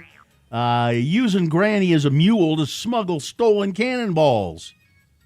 How bizarre. A TSA agent discovered a set of stolen Civil War-era cannonballs in a passenger's suitcase during a routine security screening at an Alabama Alabama. Well, it's not so surprising. The Transportation Security Administration said in a statement that the relics were discovered at Gulf Shores International Airport after the agent observed what appeared to be a large opaque item inside of a suitcase during an X-ray screening. When he opened the luggage, he found 5 small cannonballs wrapped in paper towels. He notified his supervisor. "I have never seen anything this unique," TSA officer Justin Dupree said. "I've seen inert hand grenades, training munitions, but never an Indiana Jones-esque stolen artifact type situation." I don't know what he means there. The cannonballs, the largest about the size of a grapefruit and weighing about as much as a shot put ball, were inactive, didn't contain any explosive material or active components. Still, cannonballs are considered artillery munitions and considered prohibited items on planes. Police eventually determined, though, that the cannonballs had been stolen from Fort Morgan based on paint markings applied to the artifacts by the fort staff, and that they dated to the American Civil War. The historic Gulf Shores fort played a significant role in several military conflicts, including the Civil War. The Baldwin County Sheriff's Office said that a juvenile stole the cannonballs from a storage area in the fort and then put them in their grandmother's checked bag. The grandmother told officers she did not know they were stolen. But she was perfectly fine. All that. But she was perfectly fine with taking the cannonballs on board a plane. Sure. It was, but she didn't know what they were. I bet it was just like, "Hey, Grandma, can you hold these for me?" "Okay, honey." Spokespersons for the Fort Morgan did not respond to an email seeking comment. So there you go. And the boner is here, the damn kid who used his granny as a mule to smuggle cannonballs. Boner candidate number 1. I need them paperweights. It's very windy in my house. Boner candidate number 2. Damn kids play tag in my hallway, will ya? A man has been arrested on allegations of hitting children while they were playing tag on a cruise ship on Sunday, July 26th. David Crosby II was charged with 2 counts of child abuse, according to the Brevard County, Florida jail records. Mr. Crosby's arrest came after he was accused of hitting a child in the face, causing a bloody lip and head pain, and hitting a second child in the stomach, causing stomach pain, according to a probable cause affidavit obtained by People magazine. The alleged incident happened on the Carnival Glory cruise ship. A group of 3 children was playing a game of tag in the hallway at the time Mr. Crosby was running down a hallway, but he suddenly stopped running and hit the children. Crosby claimed he didn't remember it because, well, I was heavily intoxicated at the time. But the incident was captured on the ship's security cameras. He was taken into custody in Brevard County Jail. Boner candidate number 2. Damn kids play tag in my hallway, will ya? Coming up in a moment, Boner candidate number 3. Unauthorized travel? You deported me. Boner candidate number 3 coming up after this. Big Boy News and Opinioendo brought to you by Salt mediation is the modern way to divorce. No court battles, flat fee mediation, uncontested services, attorney-prepared paperwork with no court appearances. Visit saltmediation.com to schedule your free consultation. And always remember, never forget. The views expressed on X96's Radio from Hell show do not necessarily reflect the opinions of Broadway Media, its management, owners, or advertisers. This program is intended for mature audiences. Parental discretion is advised. Well, FBI Director Kash Patel's defamation lawsuit against a man who he said slandered him has been thrown out of court. The man, he said, slandered him by calling him a googly-eyed chud. No the lies, judge said yeah. that's accurate. That's I was what gonna say, I'm no throwing- lies detected here. throwing Yeah. this out. Chief U.S. District Judge Andrew P. Gordon granted Jim Stewartson's motion to dismiss the lawsuit, finding that the Nevada court lacked personal jurisdiction over him. Patel and the Cash Foundation sued Mr. Stewardson over a series of allegedly defamatory statements that he made on X and Substack. Among the statements at the center of the lawsuit were claims that Kash Patel attempted to overthrow the government, planned January 6th, was guilty of sedition, and was a Kremlin asset, as well as an allegation that Patel and his foundation paid people to lie to Congress. Mr. Stewardson asked the court to throw out the judgment, dismiss the case, arguing he didn't have enough ties to Nevada for the court to have jurisdiction over him, and the judge agreed. Regardless of who bears the burden of proof, Stewardson did not have minimum contacts sufficient to establish personal jurisdiction. So maybe it was slander, but we don't have any jurisdiction over it here. Somebody else, I suppose, can bring it. Gordon, the judge, further ruled that simply tagging Patel in posts was not enough to establish a connection to Nevada, noting that the post had nothing to do with Nevada or those activities. Yep. But and really, he was quite accurate by calling Kash Patel a googly-eyed chud. Yeah, that's accurate. A cannibalistic, humanoid, underground dweller. A chud. Easily proven in court, all of those. Yes, I think so. Yes. A man who gave his son the gun that the son then used to kill 2 students and 2 teachers at Appalachia High School in Georgia was sentenced yesterday to 15 years in prison. Colin Gray's sentencing comes days after his son, Colt Gray, was sentenced to life in prison without the possibility of parole in the September 4th, 2024 shooting at the school 45 miles northeast of Alabama. Colt Gray had pleaded guilty to murder and other charges. A jury in March found Colin Gray, the father, guilty of second-degree murder in the deaths of the students, Mason Schermerhorn and Christian Angulo. Part of the reason is there were FBI investigations into an online threat about doing a school shooting that were traced back to his son. There's video, you can see it. They came to his house and were like, your son's been posting stuff about wanting to do a school shooting, and he went out and bought him a gun anyway. After that. So that is why he is being specifically held responsible. Yeah. Let's see. Corey Richens wanted a new trial. She ain't getting it. No, because she killed her husband. The Corey Richens trial captivated people far beyond Summit County. Many online viewers commented on 3rd District Judge Richard Mrazek's calm demeanor and no-nonsense courtroom management. Richens' attorneys, however, painted a different picture. In July, her defense argued that the judge was biased and asked that he be disqualified and request Richens receive a new trial. They claimed that when speaking to the defense side, he was harsh and abrupt, and then when speaking with prosecution side, they said the judge was, very nice and calm and mannerly. So it was obvious that he had a bias against our side. He was impatient, critical, hostile, disparaging, and condescending. Well, not so much. Let's see. In Logan, there's good news for drinkers in the Cache Valley. A new bar could open soon. Okay. Last week, Logan City Council approved zoning change to allow for a new watering hole on Cache Valley Boulevard near the city's new Target store. The location means the new bar would boldly go where no bar has gone before, miles north of Logan City Center. But what the guy wants to do with this bar, is it the Star owner, Trek themed? No. Oh. Huh? You said that boldly goes where. I know. I'm just reading what's here. Okay. It doesn't make sense. No, but that's Well, you got a robot writing it. So. But here it says, during a city council last week, the owner, Mr. Hansen, said that he would focus primarily on drinks, but he wants to serve bar food in a unique way. Reminiscent of a crab boil, he said, we plan to just dump a big pile of nachos on the table and you can just eat there. Nachos. Yeah. Not crab. No, so instead of a crab, but like a crab boil. Okay, yeah. So, there'd yeah. be paper, and you just come and just put a big pile of Sure. nachos. Actually, I kind of like that idea.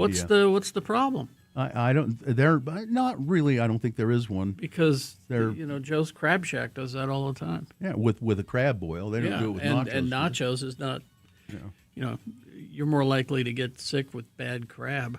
I think it'll be great. There's a trolley problem brewing here in Salt Lake. As development picks up near historic Trolley Square, the mall's owners are fighting to own the trolley name. The red brick shopping center that once housed Salt Lake City streetcars, suing its longtime neighbor Trolley Corners. It's been there forever. Where our studios used to be. Why now are they doing I know. Alleging the commercial building operates with a name that's too similar to the mall. Trolley Square Ventures filed the lawsuit earlier this month against Trolley Corners Center, located Corners across has the street. Been there since 40 years or something. The mall's attorneys are arguing the similar names have caused confusion about whether businesses housed in Trolley Corners, like Tucci's Italian restaurant and the fitness center there, are affiliated with Trolley Square. Trolley Square, which hosts an Italian restaurant of its own, the Old Spaghetti Factory, and fitness businesses like Orange Theory is asking for at least $25 million in damages. Yet the two buildings have coexisted across the street from each other peaceably without conflict or confusion for decades, said attorney Dwayne Vance, who represents Trolley Corners. And they've shared owners and developers in the past. That's so weird. I know. It's just out of nowhere. It's they've decided Trolley Square has decided they've had enough. Okay. No one's confusing Trolley Square for Trolley Corners. They claim that people are. He says you go Google Maps, you type in Trolley Corners to Google Maps, it pulls up Trolley Square. So that's across the street. Yeah. It's not a big deal. I think it's not. Yeah, look, there's the Whole Foods and the trolley water tower that says trolley on top of it. Donald Trump said on Thursday in a social media post that the Board of Peace. I forgot about that. Yeah, whatever happened with that? Well, he got his money and he's done. So. No, they've reached an agreement for Hamas to begin disarming in the Gaza Strip. No. Nobody else is saying that. No. Israel isn't saying it. Hamas isn't saying it. Donald Trump is saying it. There was an article that said, hey, what happened to the Board of Peace a couple of days ago? And so now he's doing this. Donald Trump also has offered us a first look at his newly gilded Arts of War sculptures in Washington, D.C., as crews begin removing the towering scaffolding that concealed the iconic golden horses during a month of restoration work. They were beautiful bronze statues that he has covered in gaudy gold paint. Yeah. Yeah, all we wanted was health care. That's all. The restoration is part of an ongoing National Park Service preservation product. The granite pedestals had developed extensive purple staining caused by copper runoff from the aging bronze sculptures, which to me enhances it looks cool, prompting special cleaning and stabilization work in action. So we'll just gild them. We'll put gold on them. So tacky. Yeah, awful. All right. Weather traffic. So, yes. Heat dome, extreme heat warning. Check on your neighbors. Keep your pets out of the heat. It's just going to be bad all weekend. 102 today, 105 tomorrow, 102 Sunday. I don't know what else to say about that. And it's not just here. 12 different states in the West are all experiencing these crazy high heats. They said it could be 126 in Death Valley this weekend. Wow. Well, I'm not going there. No, don't do that. Let's see. Traffic. Haven't had an update from UDOT in about 45 minutes. The last thing was this issue on Foothill. Yeah, got locked out after a smoke. A friend of the program says, a light rail train crash with car on North Temple 24th West. Thank you for sending that in. I haven't seen that anywhere else. If you know more about that or anything else, you can text us and let us know at 33986. All right, here's boner candidate number 3. Unauthorized travel. You deported me. McAllen, Texas. A Texas mother deported to Mexico despite having legal permission to stay in the United States after arriving here as a child, has filed a lawsuit against the federal government after it notified her that it would be terminating her permission to remain in America because of her unauthorized travel to Mexico. The worst, nothing but the worst of the worst. She right? was deported by the federal government to Mexico. And then when she says, well, I need to come back, my kids are there. Well, you can't come back. You weren't authorized to travel to Mexico. Listen, we got a quota we got to hit. You know? Jessica Trevino filed a lawsuit through her attorney last week asking for a judge to intervene. Trevino and her husband were arrested in December after federal agents followed them into a Home Depot parking lot in South Texas. Again. Both were deported and are living in Matamoros, Mexico, just south of Brownsville, Texas. Their 3 children, all U.S. citizens, because they were born here, are living with family on the U.S. side near the border. This is so cruel. After being brought to the country as a child at the age of 7, Ms. Trevino subsequently received legal permission at 20 to remain in the United States under the Deferred Action for Childhood Arrivals. Oh, and there's another story in the news today. They're letting the DACA Act expire. Oh, not surprised. Introduced in 2012, DACA does not confer legal status but has allowed hundreds of thousands of people who had come to the U.S. as children to remain here and obtain work permits. As DACA recipient, she must maintain a clean criminal record, not allowed to travel outside the United States. Well, you traveled outside of the United States. You went to Mexico. You deported me to Mexico. Boner candidate number 3. I suspect this will be a landslide today. I'm just saying. God. Well, we'll see. Oh, my God. Oh, my God. All right, so let's review the first 2 and vote. Boner candidate number 1. Come on, rally. Using Granny as a mule to smuggle stolen cannonballs? Come on. Boner candidate number 2. Damn kids playing tag in my hallway, will ya? A 44-year-old man slapping around kids playing tag on a cruise ship. Come on, let's rally. And boner candidate number 3. Unauthorized travel. You deported me. All right, here we go. Time to vote for Boner of the Day. 1, 2, or 3. Remember your candidate number, the one that you think should win. The one that you think is the worst.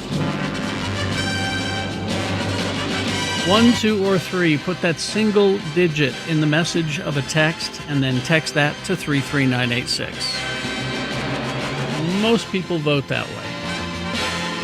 If you'd like to speak to somebody, our producer's booth is taking your live voice vote at 877-602-9696. Or you can go online, x96.com. Look for the box that says Boners July 31, 2026. Click and vote.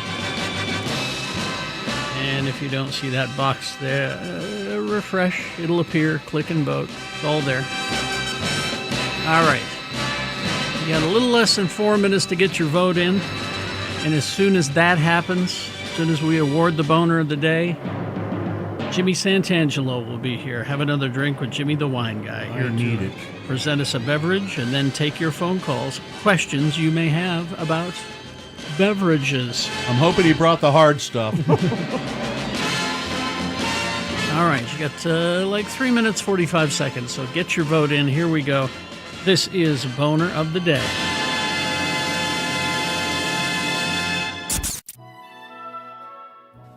So my kids are doing the hybrid school thing, which is... So part gasoline and part electric? Yes. They're in person Monday and Tuesday, and then they're home the rest of the week. So they're home today. And Mohammed's class is right next door to me here. He's in the room. We share a wall, and I was a little worried that would be noisy, but it's been very quiet. And I just realized another bonus to having him here. He just knocked on the door while we were interviewing for the Comcast thing, and he had sliced up a beautiful Utah peach into perfect little slices and offered me some of them while he's... So do you use electroshock on them, or what do you do?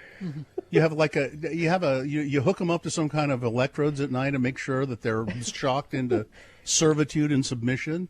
He tap on. Oh, excuse me, Mom. I just cut up this peach. I was wondering if you delicious. Peaches are great, Mother. right now. Mother, oh Mother, I've brought you a perfectly cut up peach, Mother. So what I'm saying is, I'm enjoying the homeschool. That's working well for me. Some sort of science fiction movie going on at your house. Telling you. But this is also to tell you that the peaches right now are awesome. Yeah, I mean, they're Bill's delicious. going on and on about the corn. Oh no, I've had the Brigham City peaches too. They're great. He's under the desk right now, rubbing your feet, isn't he? No. He's massaging your feet right now, isn't he? Come on. He went back to class. In the room next door, but I have an extra candy bar, and I'll slice it up into some perfect little slices and bring you some later on, Mother. He does this thing at night. If he makes it upstairs before I do, he'll turn down the bed for me and Joe. Lord help me. Do you have you hold a gun on him at certain points in Because that's the the only day, way don't you? that things could be done. Like, By force.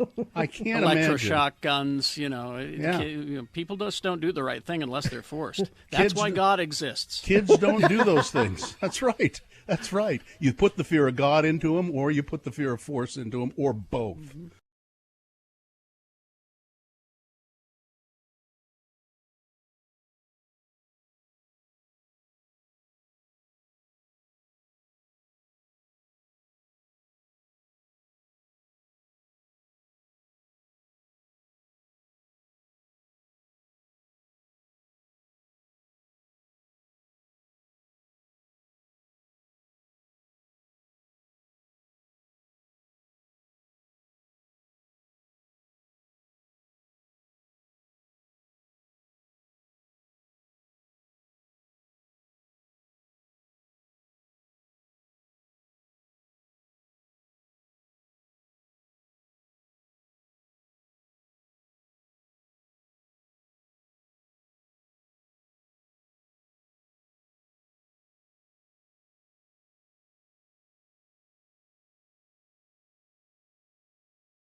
Yes, time to award Boner of the Day. And it's brought to you in part by, it's a Korean thing, and I don't know exactly what it's called, but it was like ground up chicken with kimchi and rice and some cucumbers, and then you wrap it up in a like a butter lettuce leaf.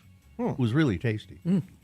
And Feldman's Deli, Utah's authentic Jewish deli with expanded hours, now open Tuesday through Saturday, 8 a.m. to 8 p.m. for breakfast till 10:30, lunch, dinner, live music Fridays and Saturdays. More information at feldmansdeli.com. Well, way to go. 13 of you rallied for boner candidate 17 of you rallied for boner candidate number 1, using Granny as a mule to smuggle stolen cannonballs. And 13 of you rallied for boner candidate number 2, some old drunk fart slapping around kids on a cruise ship. 14 of you, but 203 people voted for unauthorized travel, you deported me. There you go.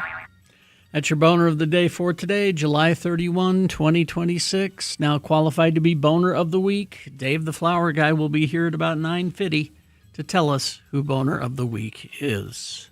Is this sponsored, G? Well, it's a Wine Academy of Utah, and I think Jimmy's going to tell us about these wonderful wines that he has left for us here. Have another drink, it'll make you feel better. Have another drink and you feel alright. If you feel down and you're under the weather, have another drink and you feel alright. Well, he's live and direct from New York City, the traveling terror from the Wine Academy of Utah. WineAcademyofUtah.com is where you want to go. Jimmy's in New York. What you doing? I'm here in the city in Lower Manhattan. Just took the red eye from Salt Lake City and arrived this morning. We're shoving off from here tomorrow to a beach house on the Jersey Shore. Oh, you do that. Lovely. You've done that quite a bit, haven't you? Yeah, this is it's fun to have the kids come out here. They remember all the fun spots to go, and so we've extended family meeting us down there. So it'll be a house anywhere from 16 to 18 of us. It'll be fun. It'll be a house full of drinkers. That's right.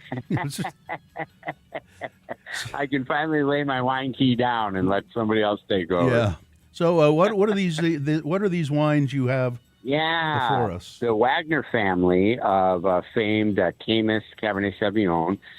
Chuck Wagner established this vineyard in 1988 to produce Chardonnay labeled Mer Soleil, the sea and the sun. And it's these vineyards are in the Monterey area, just south of Napa Valley, San Francisco area. One can consider it northern Central Coast, if that's a thing. And they are kissed by the sun all day long and then cooled off in the evenings by the cool Pacific Ocean breezes. And you have two styles there. One's called Silver, so they're both Mer Soleil Chardonnay. The Silver is unoaked, where the Reserve out of the Santa Lucia Highlands is more oak-driven. But what's interesting, it really demonstrates the hand of the winemaker to express the same grape, same region generally, in two very different expressions of Chardonnay. Yeah, it's a fun one that we do. So if you're having the Silver there, and many folks listening, and Gina, you might even remember this Silver Chardonnay in that opaque bottle. It looked like it was plaster-like bottle. It was like this concrete-looking bottle. It was opaque, and that was to demonstrate the unoaked, but also aged in concrete tank. Yeah. Oh, Which is so cool. Yeah. So today they're doing it in a nice clear bottle so you can see the beautiful deep lemon color of it. And it should be driven characteristics of orchard fruit and a little bit of lemon and things of that nature of a Chardonnay, but no oakiness. But it is weighty and creamy. I don't know if you're feeling that on the palate. It's very good. There is a little kind of it's like weight, as you said. I wouldn't have known how to. Yeah, I wouldn't have known how to quite put what that is, but good mouthfeel, good round structure in the wine, but the butter and oakiness is not coming through. It's just a nice, clean, unoaked version of Chardonnay by famed Wagner family. And Chuck, his son Charlie, is the producer of Mer Soleil. Of both the Silver and the Reserve.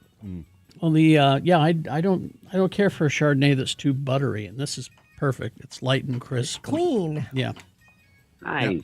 Now, I just tasted the other one. Yeah. Now, different. I'm not getting it. Now, You're not getting that it's different. Yeah, and maybe Dawson poured me the same thing. He may have. You want a saltine palate cleanser, Bill? Yeah, maybe I should have a cracker. Yeah, because I'm just not getting it. Have a cracker. Gina has some mini saltines here. Oh, nice. Well, right away the color is darker. Yes. So you're going to have a little warmer climate. That's going to drive some of that color to be deeper, and also the oak aging emphasizes some of the aromatics being riper. I believe the alcohol levels may be similar, but the reason I bring that up is a higher alcohol level in any wine is going to extend the richness and the ripeness of the fruit. I'm going to try. I got to. Bill, I'm gonna Bill have to doesn't believe it. He's going to. And now this one, like I said, it's a little darker and it's a little grassy to me. Oh, that's nice. That's got a bit of that minerality coming through. Yeah. Yeah. That's more of a secondary, tertiary characteristic. That's pretty good, Kerry. Kerry's a professional now. Well, you know. Yeah. Yes. You do this every Friday, you know. You're gonna learn. I got to be good. Got to be good at something, you know. Did that taste different to you that time, Bill? No. Yeah, you're not getting it. That's weird. Yeah, no. I'm not getting it. Actually, Jimmy, that's a good question. Can't different wines taste differently to people? There's not like a universal flavor. Is that a thing? You know, I was just at the Delta Lounge last night, and this exact conversation happened. Someone asked, "Are you a super taster?" I'm like, "No, I'm not a super taster."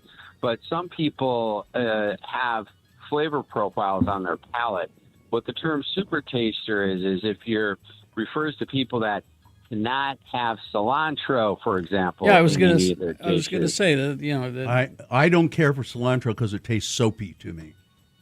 Yep. So you have an effect of wines will be sharper, more acidity shown, or it's a personalization, but that it doesn't surprise me that these wines might, the acid might not be shown as well as they could otherwise to somebody else. Yeah, it's just my taster. I can usually distinguish things pretty I'm getting more acid in the second one, and like I said, I got that kind of grassy flavor, but it's also a nice Chardonnay. You know, are these expensive wines, Jimmy? So they're both on sale. I'm glad you brought that up till the end of the month. So go out there and get them this weekend. This is the end of the month. Yeah, you're not going to be able to see these prices again. So today and tomorrow, get to the wine store. And these are excellent for lunch and dinner. Come and do a dinner party. You've got your nice salad, your starters with the silver, the Marseillais silver. And then if you're having anything that's pork, chicken, your white proteins, fish, also creamy pastas. I love the Marseillais Reserve. When I was a sommelier on the floor of a steakhouse, and somebody came in there like, I want some steak tonight, but I'm not in the mood for a red wine. What can you do for me? And I said, well, the steak's got to be very lean. You've got to have a baseball steak, a filet mignon. You got to lay over the top of that some crab meat. Finish it with some beurre blanc with a little tarragon. That's white wine all day. And the Marseillais Reserve is the one I would pull from. And this Marseillais Silver would be good for sitting out on the back porch under an umbrella reading a comic book. Kerry will be doing that later today. Is that? I have a feeling I see that in your future, right? Yep. Is that steak you described? Is that steak Oscar? Yeah, that could be exactly. Yeah. Sometimes people lay over just a crab cake pre-made or whatever, prepared. But I like just that fresh crab over it with the beurre blanc and then little sprigs of tarragon. That's just, or lobster and filet. People are always like, why don't we get a lobster and filet? You get the bill, but what you also it's for special occasions. I haven't had steak Oscar forever. The first time I ever had it, though, in a restaurant in Ogden, Utah, if you can imagine. Mulboons? Were you at Mulboons, Bill? No, I forget the name of the place, but it was... Ye Lion's Den? Were no. you Ye Lion's Den? Oh, I liked Ye Lion's Den, though, because they gave you the green goddess dressing and the green raw green onions to dip it in, It was very tasty. Nice. Yeah. I'm getting hungry. All right. Are you going to hang on the phone with us for another break to answer questions, Jimmy? Sure. Yeah, I'd be happy to. You got any questions for Jimmy Santangelo, who is the proprietor of the Wine Academy of Utah? He knows all or most all about wines. You can ask him questions about spirits. You can ask him restaurant questions as well. Oh, yeah. And he's been in the restaurant game for a long time. Recommendations, all of that kind of stuff. 877-602-9696 is the number. 877-602-9696. Or you can text in some questions if you like. It's 33986. Well, heard from Infinity member and family law attorney Wade Taylor, who says traffic from Point of the Mountain to downtown extremely smooth. Good morning. Wow. Thanks, Wade. He's just making a bigger case for us to not be here on Friday. I guess so. Yeah, and that's all I'm getting is that from Wade. UDOT not reporting anything in the last hour or so. So maybe that just means there's nothing going on. If you see something going on, you can text us 33986. All right. Thank you very much. We will take a break. If you have questions for Jimmy, now is the time to call 877-602-9696. We'll be back in about 2.5 minutes with your questions for Jimmy. 877-602-9696 is the number to call and talk to Jimmy Santangelo. All right. Trilogy Veterinary Medical Center. They are at 9872 South, 700 East in Sandy. Now, this is our friend Dr. Josh Davis, who's here every other week talking to you about your puppies and your kitties. He opened up his own place. We love the locally owned businesses. Yes. And that's what's great about this place is that they give you a more personalized experience that is hard to find in those large corporate-owned hospitals that are popping up everywhere. You can rest easy knowing that your pet is always in good hands at Trilogy. TrilogyVetSandy.com is the website. You can go there and make an appointment. You can go there and get the number to call to make an appointment. Whether it's routine checkup or urgent care. Oh, I got to call and make an appointment for Hudson for his rabies shot. But this month, mention Radio from Hell and save $50 on your pet's teeth cleaning. So book your appointment at TrilogyVetSandy.com or go see them 9872 South 700 East in Sandy. I think I'm going to have a guy with a gun, come and sit out in my backyard and kill raccoons. You tried to do it the nice way for how many years have you been trying to do it the nice way? And you know what we do now is we remember to lock the cat door at night, so the cats can't get in or out, and neither can the raccoons. Look, I told you what you have to Last night, we're in the house. Forgot to lock the cat door. It was 8 o'clock. My wife starts downstairs. There's a raccoon sitting on the basement floor going, what's up? Okay, I guess I'll leave now then. Off he goes. Just makes a mess out of it. Flipped a little raccoon birdie. And yeah, they do. They like flip her off. I've not seen them in that regard. She has a couple of times. But I go down. She goes, oh my God. I go down. And there are those little footprints in the water all over the basement floor. I tell you what you need to do. You need to find someone who has a big dog and rent it. Yeah. And tie them up with a long leash out back so they can cover the entire backyard. And I'm telling you, after a week, those raccoons will send out a message through the Raccoon Network. This place is no longer safe and we can't come here. I'd rent you Sadie Girl, but I don't think no. she'd help. No, you need a real dog. Can't I just come in? I would go get those raccoons, but it's on the tile. I can't go. There's tile in the basement. It's just a pain to have to remember to lock the damn cat door at night. I'm telling you, you borrow a good dog for a week. Work. And they'll do it. Yeah. I can't loan you my friend Van's dog, Chase, who killed my raccoon, because he is an escape artist when it comes to leashes and collars. So he'd get leave him out there. Yeah, he is an escape artist. There's just no way. I don't know though. I guess maybe I could put up with it for a week, but I'm not particularly a dog person. That I'm going to have a dog barking in my backyard. Well, just borrow it for a week, and the raccoons will be gone. So you just look at it that way. Or you need to go to the next Mountain Man Rendezvous. Get a guy with a gun. And there'll be a guy there. You want a new coonskin cap? Come to my house. Kill yourself a hat, Daniel. All right, I get to keep them, though. Yes, you keep whatever you bet. I get to keep the whole thing. You don't want any of the meat, do you? No. Just kill yourself a hat and take so the meat. let me see if I understand this. I get to camp out in your backyard for a week. Yeah. I get to keep the meat Yep. and the skin Yeah. and the hide. Except I want the tail for my Well, antenna. hell, no, that ain't no good. That ain't no good. See, my car that's the antenna. most valuable part. Okay, you can have the I tail. need the whole. You can animal. have it. You can have it. So you're telling me I get to keep every coon I kill? Yeah. I get to keep. Yeah. You got it. I'll be there. Could I have one tail for my No. for the Prius? I'm sorry. No.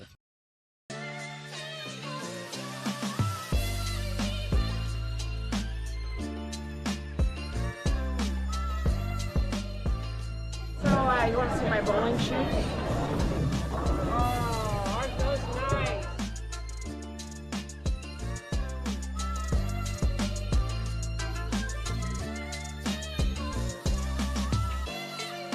Six. Yeah, we heard from Vince, who's in Kearns, who wishes he were traveling to a beach house with Jimmy right now, but he's just in Kearns. Kearns. I'd love to be in a beach house on the Jersey Shore. Where exactly is it, Jim? Ocean City. So there's one in Maryland and one in New Jersey. So we're on the New Jersey side. And looking at the weather, it's nice. It's 80 and 78. 80 degrees and 78% humidity. Oh, yeah. Wow. Have another drink, it'll make you feel better. Have another drink and you feel alright.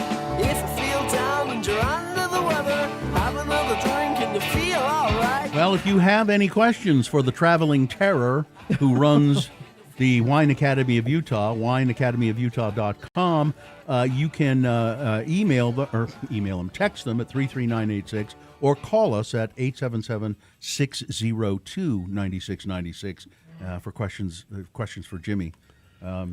So when you're at the beach house, Jim, do you have like we were talking about this briefly earlier, do you have a crab boil while you're there? No, we don't actually. Sometimes we go out. We'll go out to dinner at least one of the nights with the whole crew. It's hard to navigate 18 people to a restaurant, But everybody takes a turn at dinner and things like that.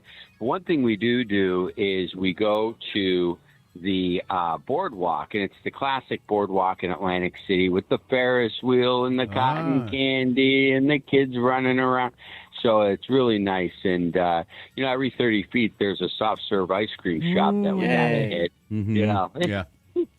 I'm almost done with one, man. I need to reload. So I know that the casino business has had a really tough time in Atlantic City, but there are still casinos open there, right? There are, yes. And that's when I relocated from Salt Lake to Atlantic City a few years back in 2002 to 2008. That was at the height of the casino industry, not only in Vegas, but in Atlantic City in particular. They opened up the Borgata Hotel, Casino, and Spa, and that was a Boyd Gaming MGM property. What the Borgata did to Atlantic City, it really hit the reset button. Everybody was like, we got rid of the hey, how you doing? Forget about it kind of guys. And you brought in the families and things like that.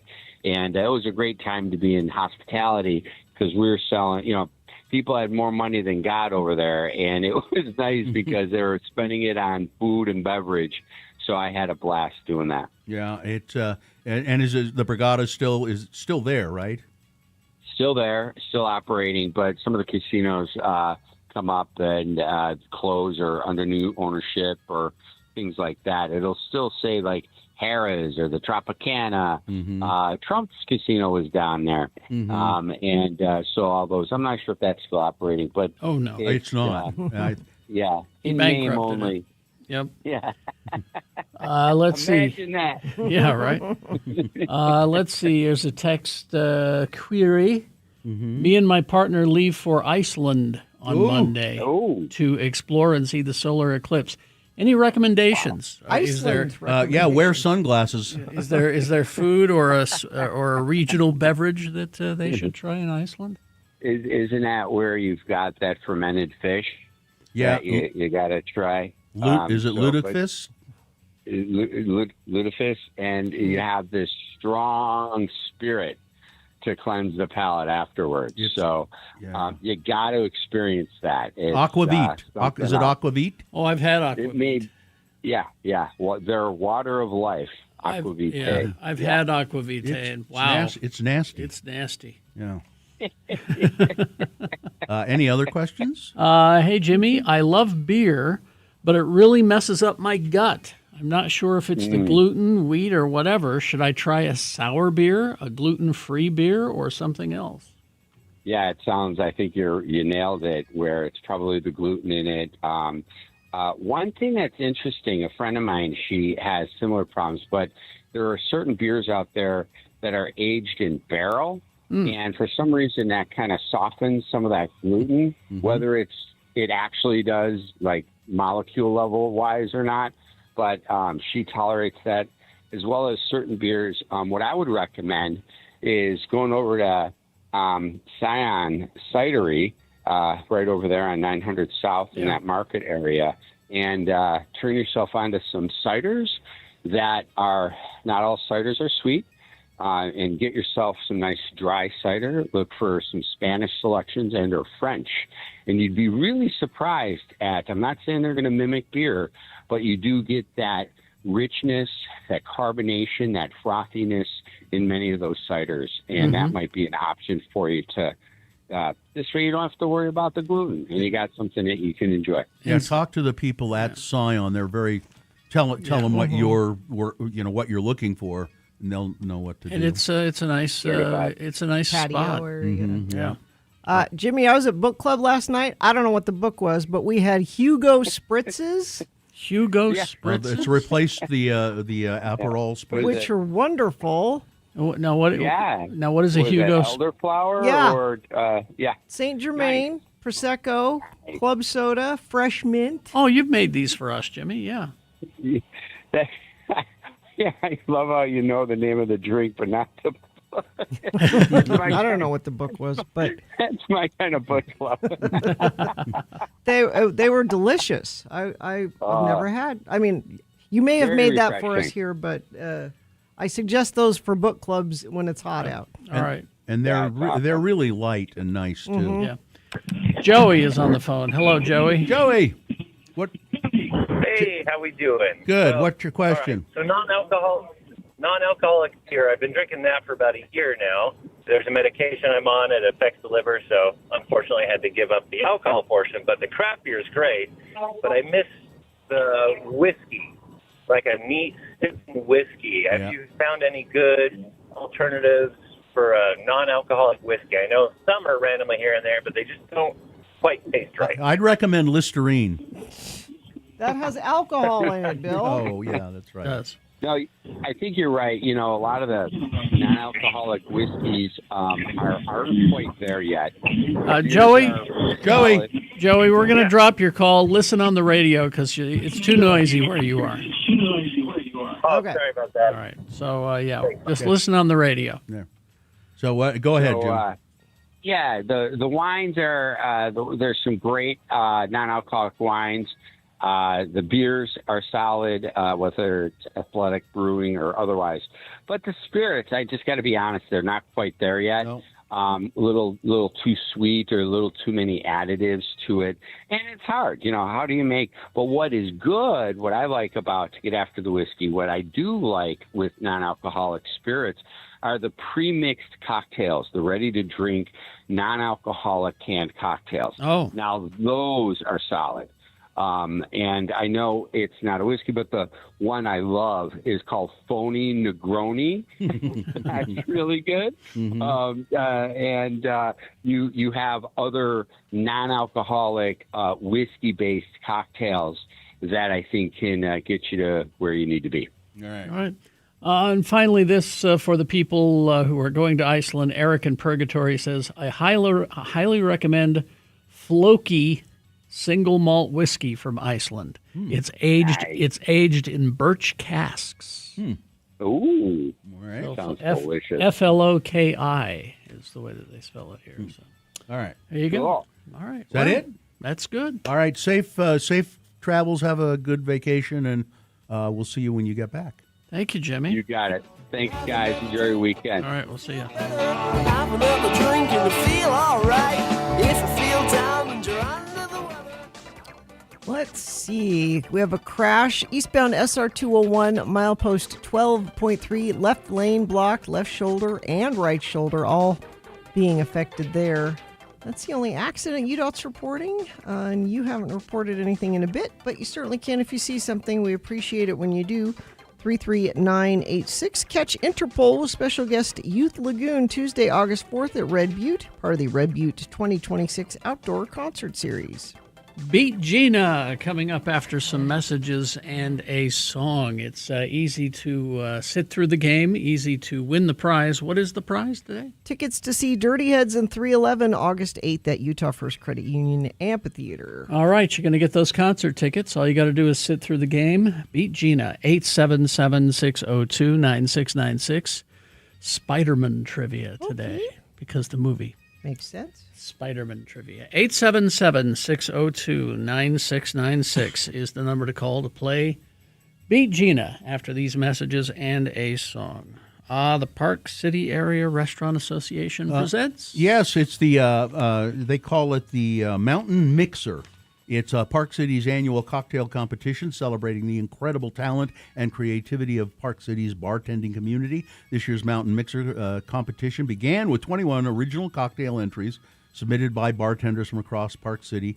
So weeks of anonymous judging by a panel of industry experts, the field has been narrowed to the top 10 finalists, and those outstanding mixologists will compete live for the championship title on Saturday, August 22nd at Silver Lake Lodge, Deer Valley Resort, 5 p.m. You got to be 21 to attend. All entries can be found at parkcityrestaurants.com. I'm going to be there on that day, the 22nd, to MC the competition. Saturday, August 22nd, Silver Lake Lodge at Deer Valley Resort. It begins at 5 p.m., and you will have a great time if you do it. So you can get tickets at parkcityrestaurants.com. It's the Mountain Mixer. I have it's actually a list, Carrie. Huh? It's a Halloween list. Halloweeny? Mm-hmm. List of...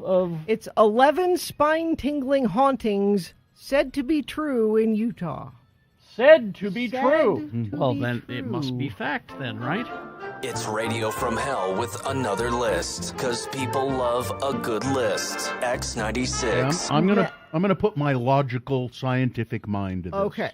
Number 1, the White Lady of Latuda. Oh, yeah, I've heard about this. The little town of Latuda was a booming mine town at the turn of the 20th century, but in 1927, an avalanche ripped through the town, killing several residents. A woman in a white dress is often seen wandering around the vacant buildings. Many people believe she's the widow of a miner who died. I think this one's true. Number 2, Okay. young girl's ghost at Moon Lake. Oh, yeah. If you go camping at Moon Lake in the High Uintas, you might run into the ghost of a young girl. Several campers have reported she appears in broad daylight, soaking wet and shivering. As they try to give her assistance, she disappears right in front of them. Mm-hmm. Well, if it's on Facebook, it must be true. I think it's true. Clem, the Civil War soldier at Fort Douglas. Clem, right up there by the University of Utah. Fort Douglas is said to be home of several ghosts, but Clem is the most popular. Why? He's thought to be a Civil War soldier who was murdered by a disgruntled private at the fort in 1899. Clem is short and stocky. Have you seen him, Bill? I have. He has a beard. Mm-hmm. He's often seen wandering among the headstones at the Fort Douglas Cemetery. Yeah. Facebook says it's true.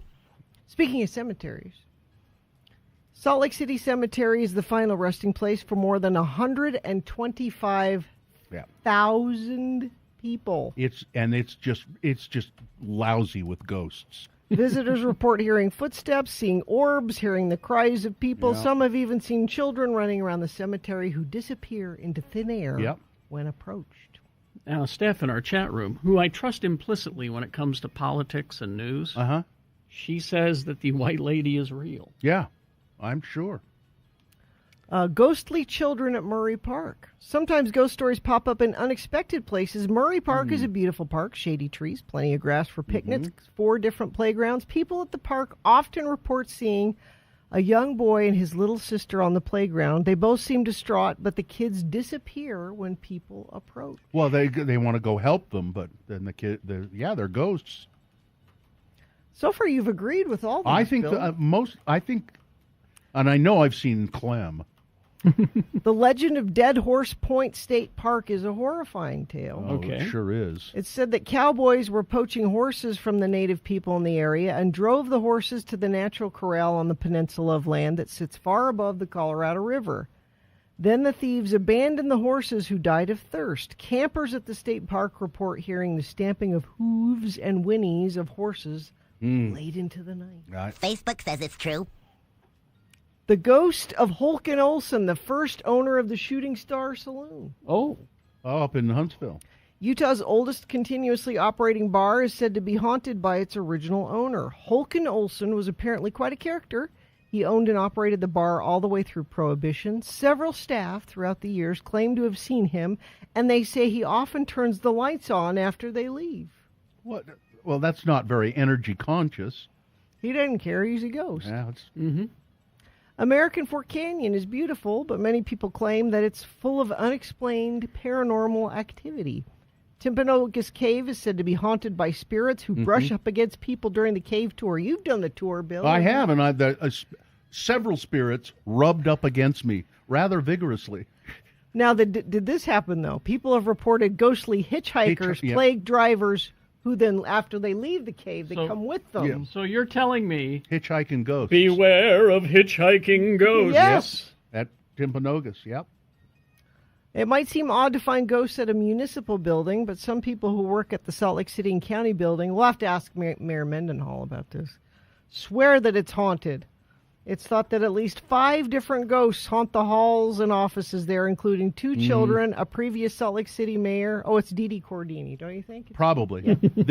See, the mayor's a politician, though. She'll try to cover this up. We know it to be true. Grafton is Utah's most famous ghost town. Wow. It was the site of several tragedies over the years. Visitors wander through the cemetery, report hearing chilling screams, eerie laughter. Finally, this. The Purple Lady at the Rio Grande Depot. Right down the road. If you visit the restroom at the Rio Grande Depot, you may see a lady dressed in purple in the mirror. Well, I accidentally went into the ladies' room, and there she was. She's said to be a woman who got into an argument with her fiancé on the train platform. She took off her engagement ring, threw it on the tracks, and then immediately regretted her actions, climbed down to retrieve it, and was struck by a train and killed. She's seen in several different spots throughout the depot. I think that one is true as well. I think all of those are true. I thought you were going to bring science, Bill, but you... Well, my scientific mind says those are all true. All right, Johnny, give me just a second here. That's all right, Kerry. There we go. All right. Here we go. Those of you in the front row, please sit down so we can all enjoy this edition of Beat Gina. I'm Johnny Ola, and if you know babies like I do, you know babies thrive on real meat.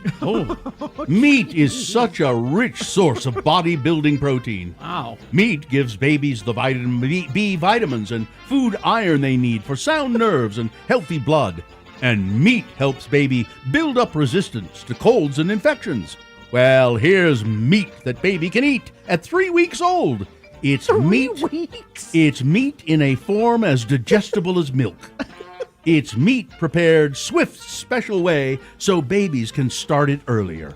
Ounce for ounce, here's more meat that gives babies 5 times more protein than the usual meat soups and 10 times more than mother's milk. The newest trend in infant feeding is to start meat early. And Swift's Meat for Babies is 100% meat. Beef, lamb, veal, pork, liver, heart, and liver with bacon. It's all, And for a limited time, I, Johnny Ola, will buy your baby's first can because we believe that a healthy baby needs to eat a healthy amount of Swift's Meat for Babies. Just send me a postcard telling me why your baby needs meat. The address is BG Enterprises, 666 Old Highway, just west of town. Hurry! This offer expires at the end of this month. Oh, which is today. Yeah. Meat for babies. Except no substitute. 3 weeks old? Nothing. I think RFK Jr.'s behind this. Nothing builds baby like meat. Yes. And now, Here's a man who grew up knowing how to clean his plate. True. Your This is so gross. The Clean Plate Club. Oh. Meat I for just remember when parents used to say, "You clean your plate, young man." That's right. Your host, Kerry Jackson. Thank you, Johnny Ola. You're welcome. Except no substitute. No. Swifts. Meat for babies. Meat for babies. All right. I don't know what to do. These are real things. These This are is real. not a- Yeah. None of the ads we do on Beat Gina are made up. These are all. They are All all made things up. that have been for sale at some time. All right. The randomizer has picked a contestant, Gina. You'll be going up against Daniel today. Daniel, are you there? Yes, I am. All right, Daniel, we're going to toss a coin to see who goes first. It will give you the advantage if you call it correctly, so do so. Heads or tails? Let's go with tails. All right, see what happens here. It is heads. Terribly sorry. Oh, Daniel. You're going to have to work for those Dirty Heads 311 tickets. They're coming August 8th to Utah First Credit Union Amphitheater. All right. Because you lost the coin toss, Gina gets the first question. She gets to answer it on her own with no interference from you. It's multiple choice, pop culture trivia. If she gets it correct, she gets the point. If not, Daniel, I hope you were paying attention because I'll ask you the same question, and if you answer it correctly, you're going to steal the point away. We'll go back and forth till one of you gets 3 points. All right, because the new Spider-Man movie opens today, we thought we'd do Spider-Man trivia. Okay. This is just kind of all over the Spider universe. Yeah. Spider-Verse? Yeah. Gina. Yes.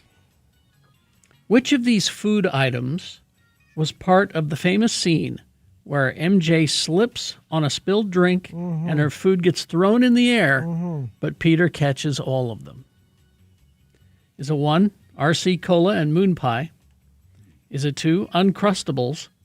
Is it 3, apple? Or 4, banana? Apple. Wow. All right. I remember that. Man. 1 point for Gina. Now Daniel. Daniel. When the Green Goblin first appeared in issue number 14 of The Amazing Spider-Man, who did he team up with to defeat Spider-Man? Was it 1, the Enforcers? Was it 2, the Sinister Syndicate? Was it 3, Eric and Don Jr.? Or was it 4, Explosive Diarrhea? Let's go with number 2. Sinister Syndicate? That's a good guess, but I'm terribly sorry. And it must be number 1. The Enforcers. Daniel, it's 2-0. And I regret to inform you that Gina controls the question. This could be bye-bye, Daniel. And you know, I'm handicapped here. I only have half a headphone that I'm doing this with. And half a pie.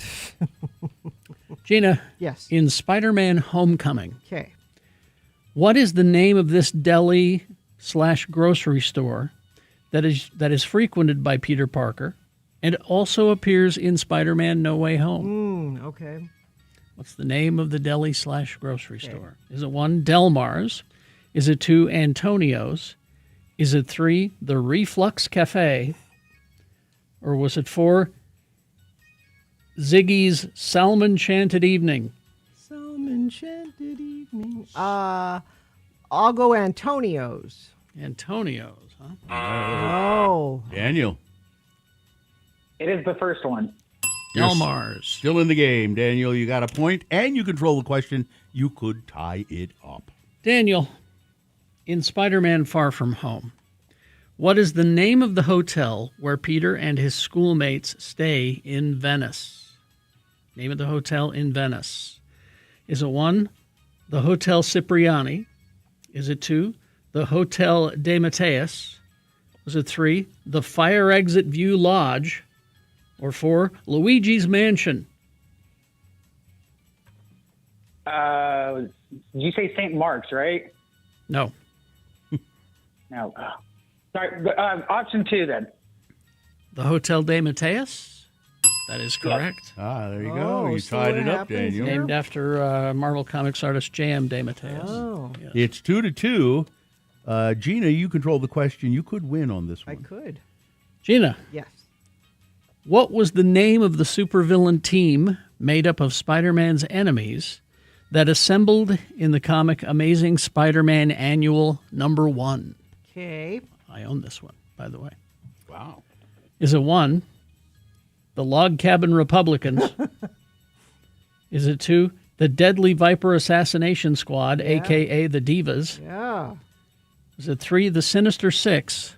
Or 4, the Wrecking Crew? Oh.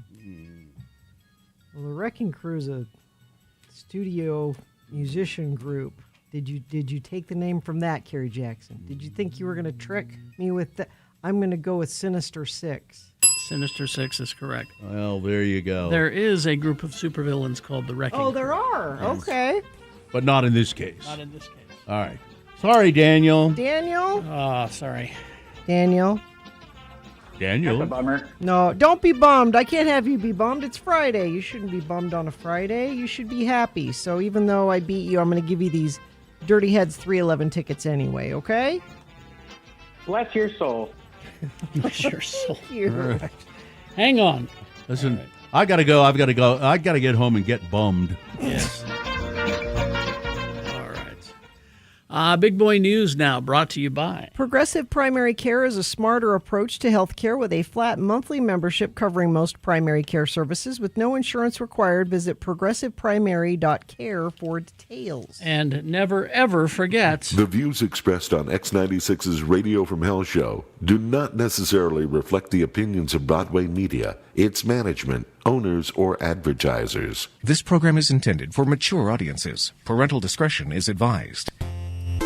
The Smashing Pumpkins delivered a night of surprises at Chicago's Riviera Theater on Wednesday during their Lollapalooza pre-show. Brady Bunch star Barry Williams joined Billy Corrigan on stage to perform "It's a Sunshine Day," the classic sitcom tune. Oh, the Partridge Family.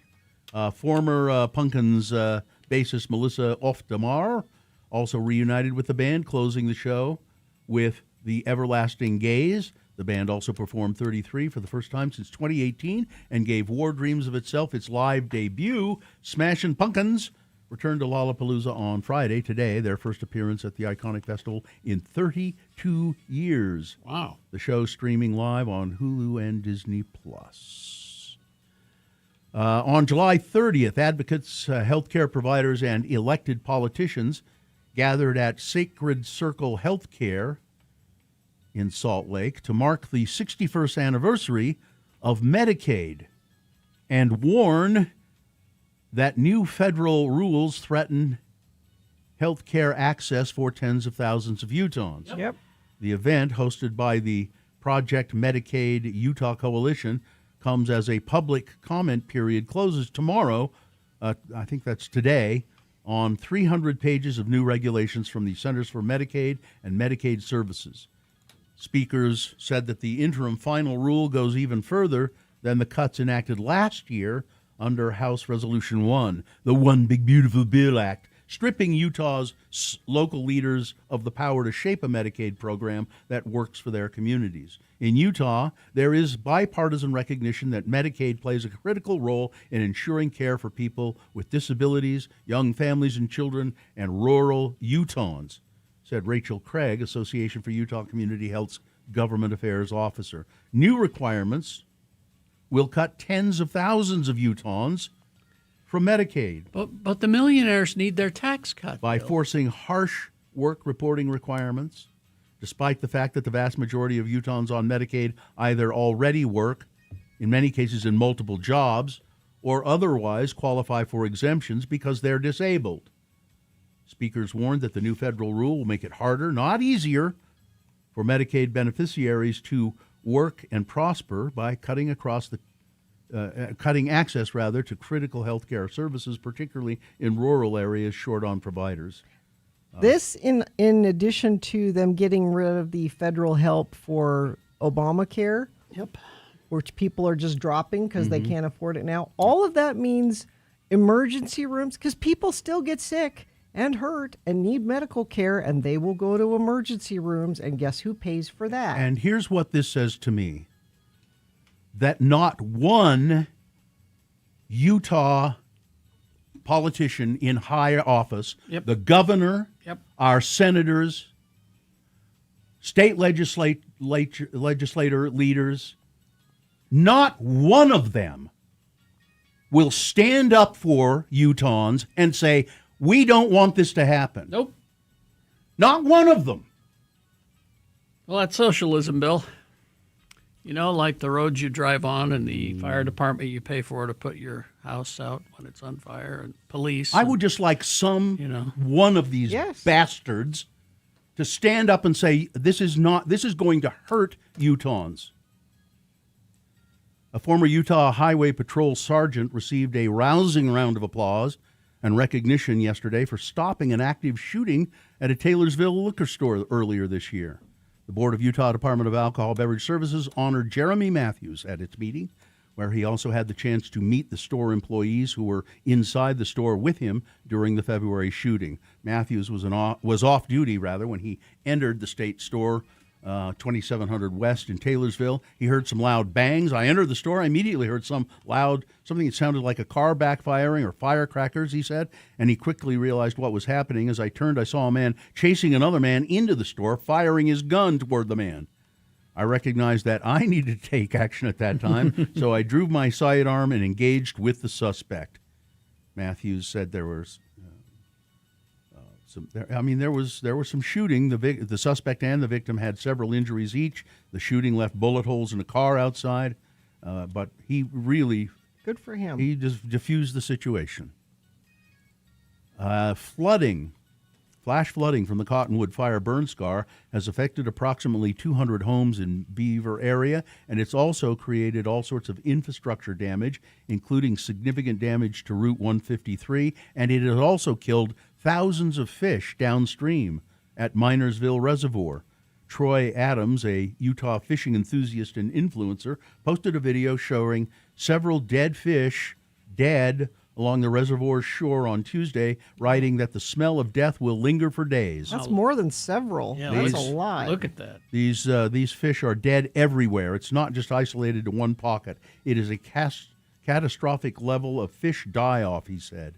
State wildlife biologists confirmed that the fish kill. They said that flooding from the burn scar carried ash, sediment, and debris into the reservoir, which hurt the reservoir's water quality, and that's what likely also killed the fish. Everything's fine. A tragedy. Gladys Gonzalez, whose business skills and support helped hundreds of Utah entrepreneurs through the Pete Suazo Business Center she founded, has died. Oh. Gonzalez died July 23rd, a few days before her 80th birthday. The Suazo Business Center shared Monday on LinkedIn, no cause of death noted. She was just a dynamic woman, the center's CEO, Sylvia Castro Bennett, told the Salt Lake Tribune on Thursday. Her passion was very evident in terms of her work in the community. Gladys Gonzalez. Rescuers in Pakistan are searching for 10 mountaineers, including the British Nepali climber Nimal Purja, and he's a pretty famous climber. After an avalanche on one of the world's highest mountains, they have recovered 4 bodies so far. They have not specified the names or nationalities of those recovered. The 10 climbers had been out of communication since the avalanche on Broad Peak since midday Thursday. The Army dispatched 2 helicopters on Friday for search and rescue operations. I don't think they're going to find anybody alive. The GPS trackers of Mr. Purja and other expedition member, an experienced Pakistani alpinist named Shohail Shaki, had been active on Friday morning. The mountaineer, who was not part of the expedition, who requested anonymity to comment on the evolving situation. They said, we ask for patience while verified information becomes available. The Trump administration, current and former prosecutors are denouncing the Trump administration for fast-tracking the deportation of immigrant children, as a key contract for legal services is set to expire on Friday.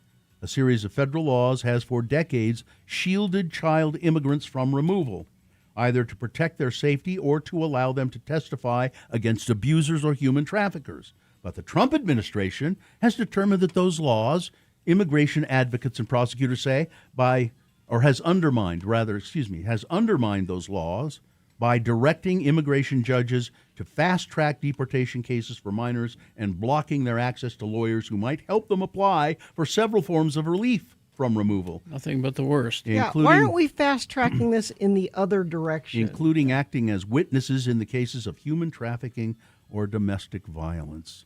Oh, we talked earlier about Kash Patel's lawsuit. He was so there was a guy who called him a googly-eyed chud, and that lawsuit was dismissed. But Kash Patel is also pursuing a separate $250 million lawsuit against The Atlantic magazine, claiming that about claims that they made about his alleged drinking on the job and concerns within the Bureau about his ability to lead, including during the investigation into Charlie Kirk's assassination. FBI Director Patel has denied the claims of drinkings, calling them false and obviously fabricated allegations. They're not obviously fabricated. The White House... They're confirmed by multiple sources. And we've got you on video. The White House has supported Patel, calling him a critical player on the administration's law and order team. The Atlantic has stood by its reporting, saying in a statement, "We will vigorously defend The Atlantic and our journalists against this meritless lawsuit." It's unclear whether Patel is looking to refile the suit in another state. That's the other lawsuit. He might refile it in another state. And I don't know who has these, but more than 1.5 million rechargeable hand warmers have been recalled due to fire and burn risks. The Okupa rechargeable lithium-ion battery hand warmer can overheat and catch fire. Oh. According to U.S. Consumer Product Safety Commission, the company has received over 1,400 reports of hand warmers overheating, resulting in 15 fires and 350 burn injuries. This includes the death of an 83-year-old man in San Diego.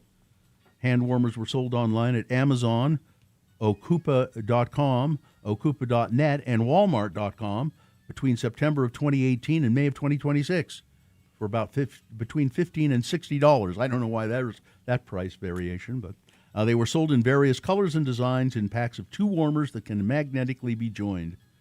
And they're rechargeable, but if you've got an Okupa hand warmer, stop using it and contact Okupa directly for a full refund. All right. Sports weather traffic. Well, every major European national soccer team threatened Thursday to collectively boycott competitions organized by Global Soccer's nonprofit governing body FIFA over plans by the federation to sell off a minority stake in the World Cup tournament to private investigators. Donald Trump ruins everything. A source close to Joshua Kushner's company, Thrive Capital, dismissed criticism over the firm's involvement in the controversial FIFA Forward Enterprise Investment Plan. The European Soccer Federation announced its boycott. They're not the only ones. The Asian Federation, USA, not happy about it.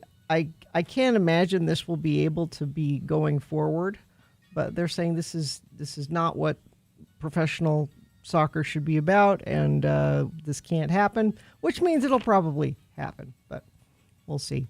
Locally in soccer, you've got the Utah Royals playing Portland Thorns on Sunday at 5 p.m. RSL playing St. Louis tomorrow at 6:30. That's your sports. Weather, we got a heat dome. Extreme heat warning in effect all weekend long. 102 today, 105 tomorrow. If it gets to 106, I think that's a record. 102 on Sunday. Overnight lows are in the mid to upper 70s. And then a cool front comes through first part of the week. We dip back down into the high 90s. Won't that feel refreshing and nice? Traffic. Let me see if anything new has happened. This was about a half hour ago. Crash eastbound SR 201 milepost 12. Let me see if anybody sent anything in via text. Nope, nothing there. So things look like they're moving pretty well. If you want to contribute to this or anything else, 33986 is where you do that. Clark Planetarium proudly presents Laser K-Pop Demon Hunters, where electrifying K-pop rhythms collide with a high-energy battle of light and sound. It's bold, it's intense, it's unlike anything you've ever seen before. Tickets at clarkplanetarium.org. All right. Thank you very much. We will take a break. We'll be back with the best question of the week, maybe. Hey, you could still send. Did we get a few? Okay. We get a but few? you can still send some in. Maybe we haven't decided what we're doing yet. So, radio from hell at x96.com. But just after 9 o'clock, of course, is the Boner Recap game, where you can win a prize for telling us who won the boner this morning. So stand by for that. I just had a really interesting email exchange yesterday. I got this email from, it says, Bill, I won't make it to our lunch meeting at noon. I apologize. I am headed to the dentist for an emergency appointment as a cracked tooth. I hope to send the cell number. I'll give you a call. We'll reschedule. Regards, Scott Howell. That's State Senator Scott Howell. Okay. What? I didn't make any lunch appointment with Scott Howell. What is? So then I started looking at the email, and I realized he's sending this email to Bill Krim, who's with the United Way, I think. Bill Krim. And for some reason, he's got Bill Krim's email address, and then he's got Bill Krim again, and it's got my email address. All the bills. Yeah, for some reason. Maybe. Do you know what happened? Well, his calendar said lunch with Bill, but he didn't specify, so he just sent it to all the bills. No, so I sent him a response. I said, your email startled me. What? I made a lunch date with Senator Scott Howell? When did I do that? What were we going to talk about? Where do we meet? Am I going crazy? As I look at the email, I realize you sent that you have a lunch date with Bill Krim, not Bill Allred. Somehow you attached Krim to my email address. I certainly wouldn't mind having lunch with you one day, and I'll buy. I think it's unnecessary to have, or unseemly to have a taxpayer buy lunch for a politician, not to mention a radio host. It just doesn't look good, does it? Let me know if I can buy you some hot dog meat sometime. Best, Bill, not Krim, Allred. He got right back to me. I apologize for the miscommunication. I would always enjoy having lunch with you, and more importantly, I eagerly anticipate any opportunity to assist with X96. I'm uncertain how the miscommunication occurred, but I'm pleased it reached you. Keep up the fantastic work. I'm looking forward to our future discussions. I think I'm gonna make a lunch day with him to have hot dog meat. Sure, somewhere. To all the bills I've lunched before. Traffic, please. Crash southbound US 89 at 6295 South. The center lane closed, causing some big delays on Highway 89. It's looking like on the UDOT cameras. Let's see. Is that the only issue we're having right now? Could possibly be. So things are looking good unless you're trying to head up to Ogden on Highway 89. If you see something, you can let us know. Text it to us, 33986. Let's see if we can figure out some way to have Senator Scott Howell assist X96. I look forward to the opportunity. He could come and to assist with X96. He could alphabetize the vinyl. Oh, yeah. Hey, good idea.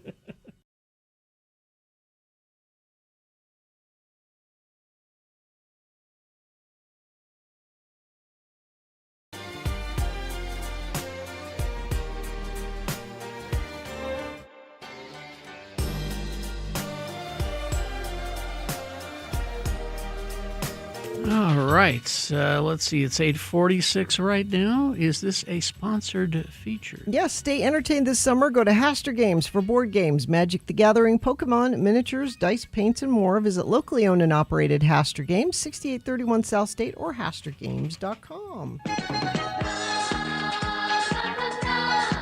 Best question of the week. It could not be simpler. You just email us questions about anything. Radio from hell at x96.com. Put best question in the subject line so we know what your email is about. That's a great idea. Got this one from our friend Tasha. Tasha says, what movie or movie experience is most memorable to you and why? Oh. There's several, I would think. I was going to say, yeah, I've got a few. I mean, it's from my early years of going to movies as a kid. It would have to be Journey to the Center of the Earth, which just blew me, and I still just love that movie, the one with James Mason, and Voyage to the or 20,000 Leagues Under the Sea. Oh yeah, both of those. Kirk Douglas. Yeah, got a whale of a tale to tell you, boys. A whale of a tale or two. It just left a great mark on me. I loved those movies to this day. Like a movie going experience. I have a couple. One, when Star Wars came out, and this is probably Carrie's too, we were living in California, and so Star Wars, bigger deal there when it came out. Mm-hmm. And Daddy Gary took me to it, and I was pretty little back then. I didn't know any of that was possible. Yeah. Like, there was never... And I remember, and we talked about the black hole the other day. The black hole came out after Walt Disney, yeah. And I was so excited for the black hole because I thought, oh, we're going to get more Star Wars. No, it was not more Star No, Wars. it was sci-fi. It was bad. It was not a space opera No. adventure. It was sci-fi. But yours is Star Wars too. It's sure. one of them. I mean, the first one that really had an effect on me was seeing Jaws in theaters, and everyone screaming when Ben Gardner's head stuck out of the bottom of the boat. That was a great movie experience. Freaked us all out. And then, of course, Star Wars. The minute that Imperial Star Destroyer goes over your head, you're like, oh, this is different. Then Star Trek: The Motion Picture. Hate to say, the taking the shuttle around the ship for what is it? It's four and a half It's minutes. way too long. That was for you, though. That's for me. That scene was for me. Yeah. It's like we kept telling everybody, this isn't your movie. This is my movie. You shut up. And the big one, of course, would be when Captain America gets Mjolnir in his hand. The hammer. And you see that it's him. Mm-hmm. And the audience went crazy when that happened. I have a movie going. I've just thought of this one, a movie going experience. I don't remember all of the movies, but one day a friend of mine and I came to Salt Lake and saw 5 movies in 5 different places. Back to back to back? Yeah, I mean, and we planned it out. Yeah. Oh. And I remember one of them was Pink Flamingos.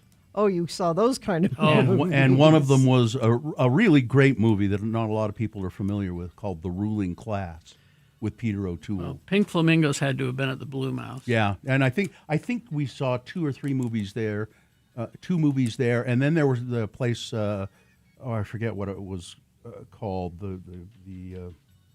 It was over on South Temple or First South.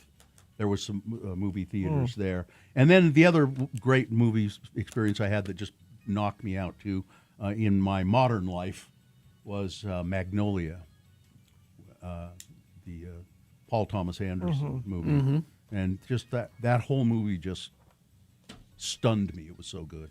My dad had a huge... Daddy Tom, not Daddy Gary. Daddy Gary is the Star Wars part of it. Daddy Tom, a couple of different things.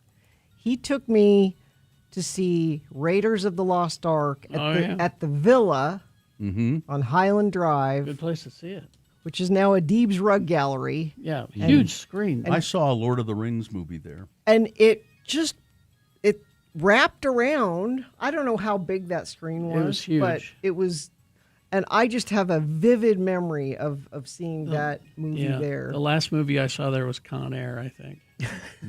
Which was probably a good place. Saw Tootsie before that. But my dad also introduced me to different comedies that I don't know that I would have come to as early as I did. And one of them was Young Frankenstein. Oh. And I was a kid. I was little. And I remember him putting that on. And it's black and white. So you're thinking, well, this isn't going to be any good. And it is one of my favorite movies. To this I remember we were in Southern California when Airplane came out, and so it was Bart and Braden and I. We didn't know what the movie was. We had no idea. We just saw, there's a showing. It's hot. Let's go in. This looks good, and we laughed so hard that our stomachs hurt. You know. I used to love going to the Egyptian Theater in Ogden. Yeah. And I think I saw one of the last movies ever there before it closed. It was in the winter, and there was no heat in the building. And it was Alice's X-Rated Adventures in Wonderland. Yay! And I don't really remember much about the movie even. I think it was very softcore porn. And but it was freezing. They had a cry room there. Yeah. Well, that used to be the balcony. Yeah, but they used to have balcony seating there. But then they put glass in, which is actually a great idea. Yeah. Glass. So if you have a baby at the movie, but you don't want to disturb people, you can watch the movie from there, but you're behind glass. I'd like to watch all my movies behind glass, as a matter of fact. If I could do that, that would be great. Is there another question? Maybe. Let's see. Morning, Lords. After so many years of X96 shenanigans, what's been your favorite or most memorable bit? Bit? A bit. You mean like okay. That's hard. We needed to think about that one a little more. Yeah. I mean, my go-to is always the thing that Carrie and Bill do for me and nobody else cares. Although this is the right time of year for it, and that's Gene's Wall. the rodeo clown. The rodeo clown, Gene's Wall. I like that. I used to like the bits we did, what Carrie and Bill do when they're not on the air.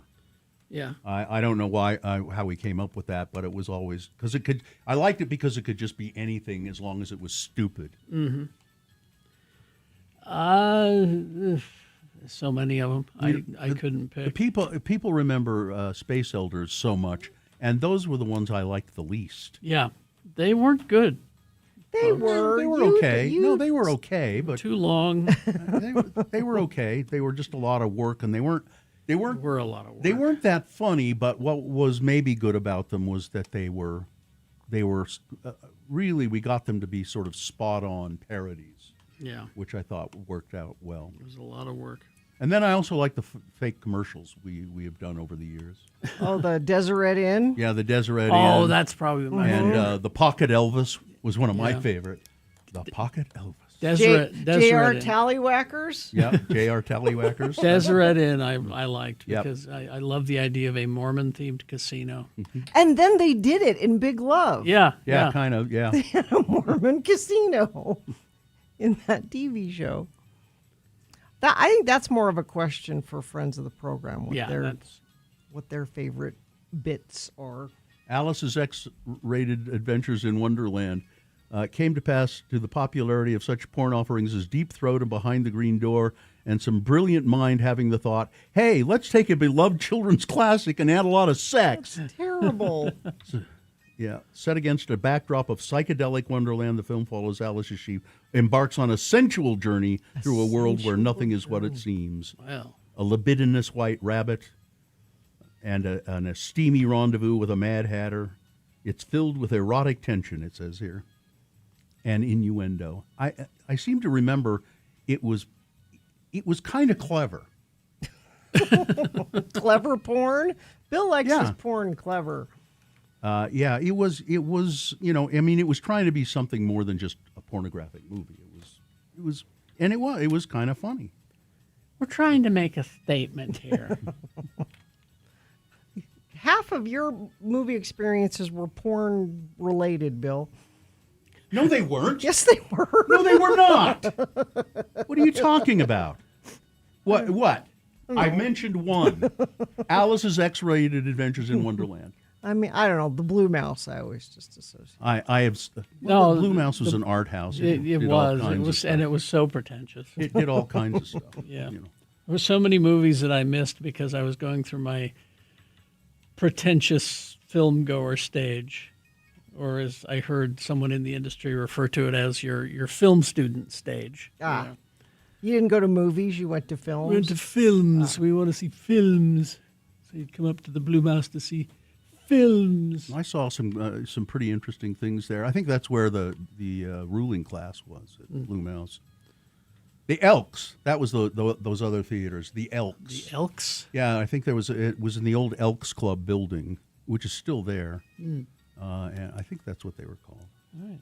Well, there you go. See, just like that.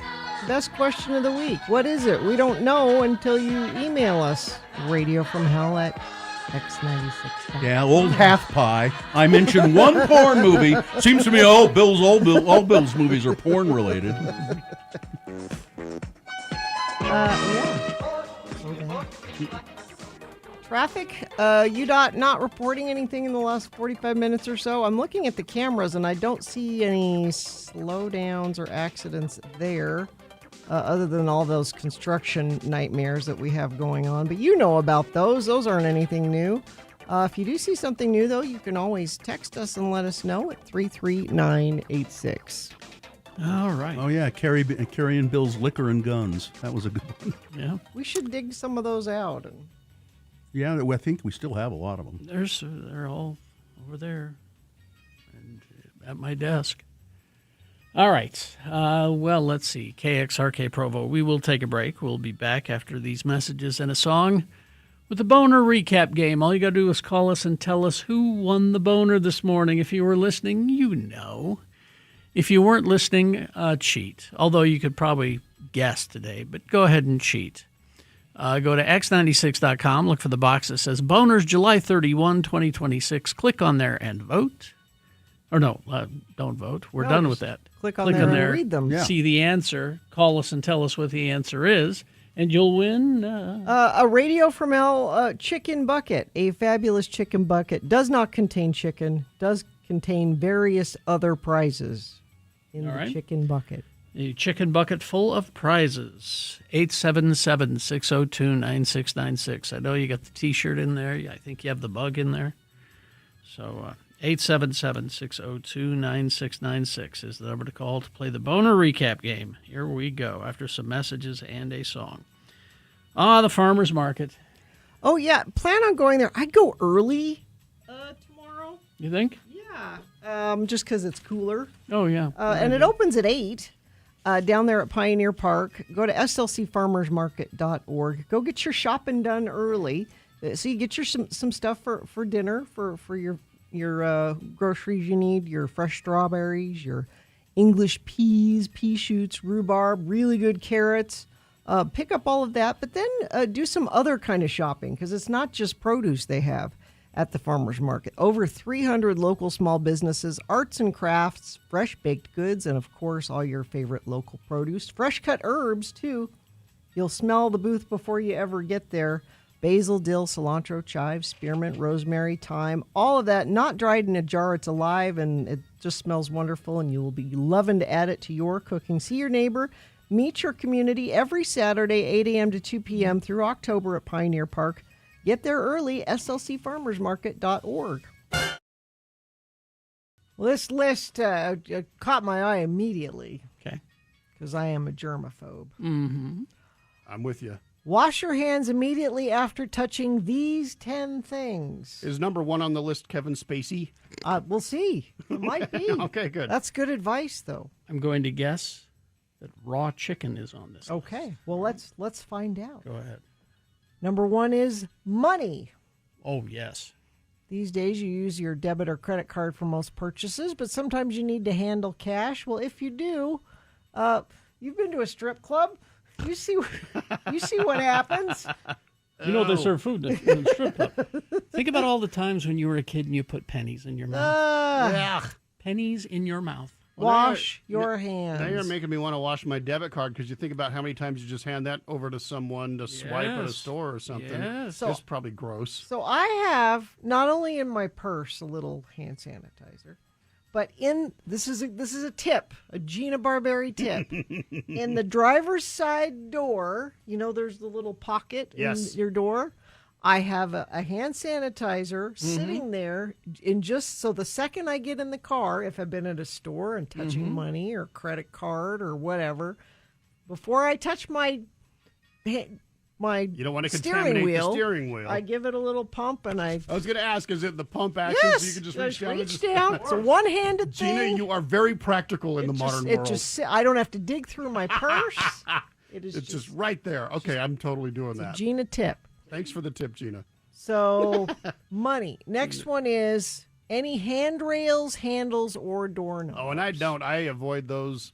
And then if I go to a door, like a handle, and you can see, depending on the style of the handle, you can see the part that's worn shiny where everyone grabs. Yep. I always go to the weird bottom corner where you can tell most people haven't touched it. It's got to be a little better. I also like these kind of jackets X96.com/live. Oh, it's like fingerless gloves. Yeah, where you can stick your thumb. Those are great for opening doors. These kind of. So germs touch. Restaurant menus. Ew, now I know. Yeah, I didn't think Now, this is a holdover from the pandemic that I still like when they just have like a QR code on the table and you get your phone out and you scan the QR code and have the menu that way. I like that because then you don't have to handle the menu. See, But- I'm the opposite. But the good restaurants, you'll see them. If they're laminated menus, you'll see the good places. There will be, usually at the host station while you're waiting, someone's going through and Wiping wiping it them down. down. So there are places that will do that. I see that at in Bountiful at the El Matador. Mhm. They're always wiping those menus down. Petting animals. Huh. They'll go outside. They roll in things. Oh, my beagle, he finds dead, gross stuff. You're not with your dog 24 hours a day. You don't know what they're getting into. Dogs are disgusting animals when it comes right down to it, but God, I love them. You love them, but but when they're itchy and they go out in the grass and roll around, and who knows what they're rolling. So No, just, I'll catch Hudson occasionally going out there, and I can tell when he's about to. And I always stop it. He's like, oh, there's a dead 'Cause he'll- snail in the lawn that 'cause smells like. He'll do the shoulder kind of Oh, thing. yeah, it's you like, know, I'm gonna get shoulder down. roll, like I'm gonna go. You know. You're like, dude, no, stop it. touch screens. You know when you're at a restaurant Yeah. and they want you to, pay the tip and Oh, touch yeah. the thing and, And- sign with your finger. And self-checkout. And, Yucky. yeah, all those. Then when you walk out of there, you have to act like you have like wet paint on your hands. Yes. Like, Mhm. I can't touch anything until I. See, that was like during when COVID was a thing. I was Mhm. way like into this, but now I've kind of let my guard down a little bit. So I should Be a little more revisit the hand careful. sanitizer in the car Mhm. door of the Gina Barberi tip of the day. Cutting boards and kitchen sponges. This is to your raw chicken thing, Carrie. Yes, This yes. is the same kind of thing. Especially a wooden cutting board. You Mhm. gotta watch out for those. And you don't want to cross contaminate. You don't want to cut your vegetables on the same cutting board you put your raw chicken on. I always thought I was doing us a favor because we only have to wash one No. cutting board. No. Pens that aren't yours. Oh, I don't let anyone touch my pens. This pen right here. That's your pen? I'm the only one that's touched it. And if other people touch my pens, it goes in the trash. Mhm. Katie's got her own pens. Yep, she does. Soap dispensers. So haven't you ever Oh, thought yeah. of that when you're 'Cause to? your hands are dirty. I prefer the automatic ones, but just remember when you're touching that, Scrub that whatever you palm. touched that with, make sure you're really getting that.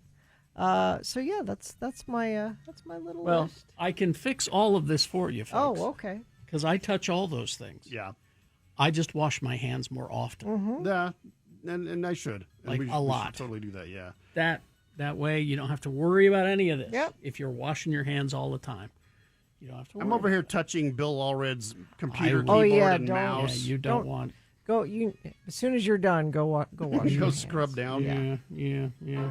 We hope you'd enjoyed another list with Radio from Hell on X96.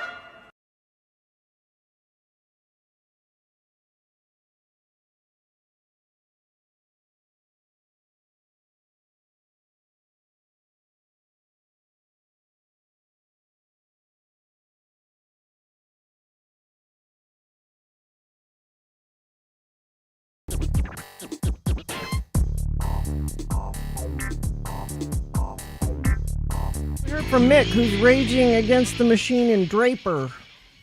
It's all a big machine in Draper. Draper. I doubt that. You take it I up doubt. with Mick. I doubt that anyone in Draper is raging against any machine. It's just boiling under the surface. They put on a great facade, but under the surface. My car didn't start this morning, so I kicked it. That's raging against the machine, all right. Yeah. I guess I'm wrong.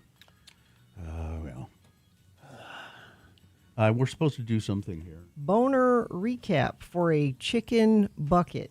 How do you manage to keep us on track so well, Gina? That's great. When you do the same thing at the same time every Oh. day, it's, I forget. It's really easy. But no, I forget. Let's see. So the Radio from Hell chicken bucket does not contain actual chicken. No. But there are prizes in it. And you can win those prizes. 877-602-9696 is the number to call. And if you want to. And it's just various. So it's like kind of a grab bag. It's a grab bucket. Yeah. Where is it they used to see the grab bag? You'd say it had it would say $5, and you couldn't look inside of it. You just buy it. It's just whatever is in there. Like grocery stores that did it, or yard sales maybe sometimes. Oh God, my living room right now is just piled high. Are you having a yard sale? Well, yeah, apparently. Apparently. Apparently. Just stuff my wife has been cleaning out of the basement, and my whole neighborhood does one, which is nice. It's a whole neighborhood yard sale, which is great because they advertise it, so lots of people. You have a good chance. How of do you getting divide rid of up all the your money?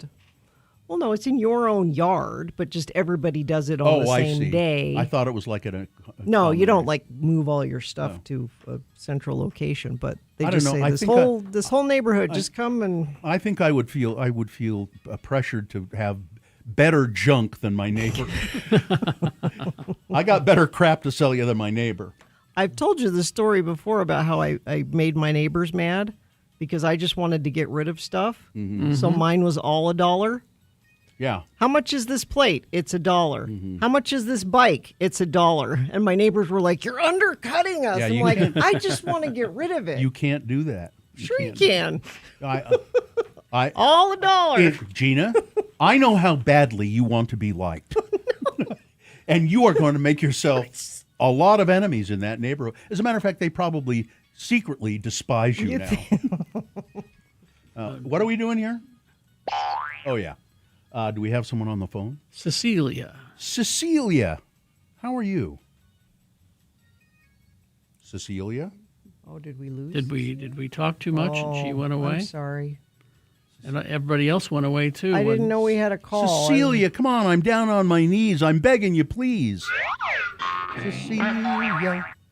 Well, now she's never going to come back. Simon and Garfunkel, right? Yeah. Cecilia? Yeah, she. Oh my goodness! I'm so sorry. I had my phone on mute. I was just listening to you guys talk about yard sales. Oh, There you are. I'm glad you're there, Cecilia. I'm so sorry. It's okay. And even my referencing your name in a song does not drive you away, right? No, not today. Yeah, Today it's okay. You must have heard that way too many 1,000 times times. in your life. Were you named? Many a time. Were you named for that song? Absolutely not. No, I was actually named after a priest. His name was Cecilio. He told my mom, "You're going to have a daughter. Please name her after me." Wow. And here I am. That's a great story. I know. That's a great story that your mother Who used knows? to cover up Who that knows she if named it's- you after a song. Right. Exactly. Who knows if it's true? So. Yeah. All right, We're just gonna keep Cecilia, going with that. I will read these boner candidates to you. You tell me which one was the winner, and it was pretty obvious today. But and then, as a matter of fact, we don't even. Well, we'll read them, but we'll go through the formalities here. And then when you win your chicken bucket, remember, it makes a great hat, and we like to see pictures of people wearing their chicken bucket. So if you would be so kind as to take a picture of yourself wearing it and send it to us, I'd like that. Okay? Okay. All right. Here's boner candidate number 1. Using Granny as a mule to smuggle stolen cannonballs. The TSA in Alabama found stolen Civil War-era cannonballs in a grandmother's suitcase. She said, "Well, my grandson just put them in there and told me it was okay." So the grandson using his grandmother as a mule, boner candidate number 1. Boner candidate number 2, damn kids, play tag in my hallway, will ya? A man was arrested on charges of child abuse after he was accused of smacking around a couple of kids on the Carnival Glory cruise ship. The kids were causing a ruckus.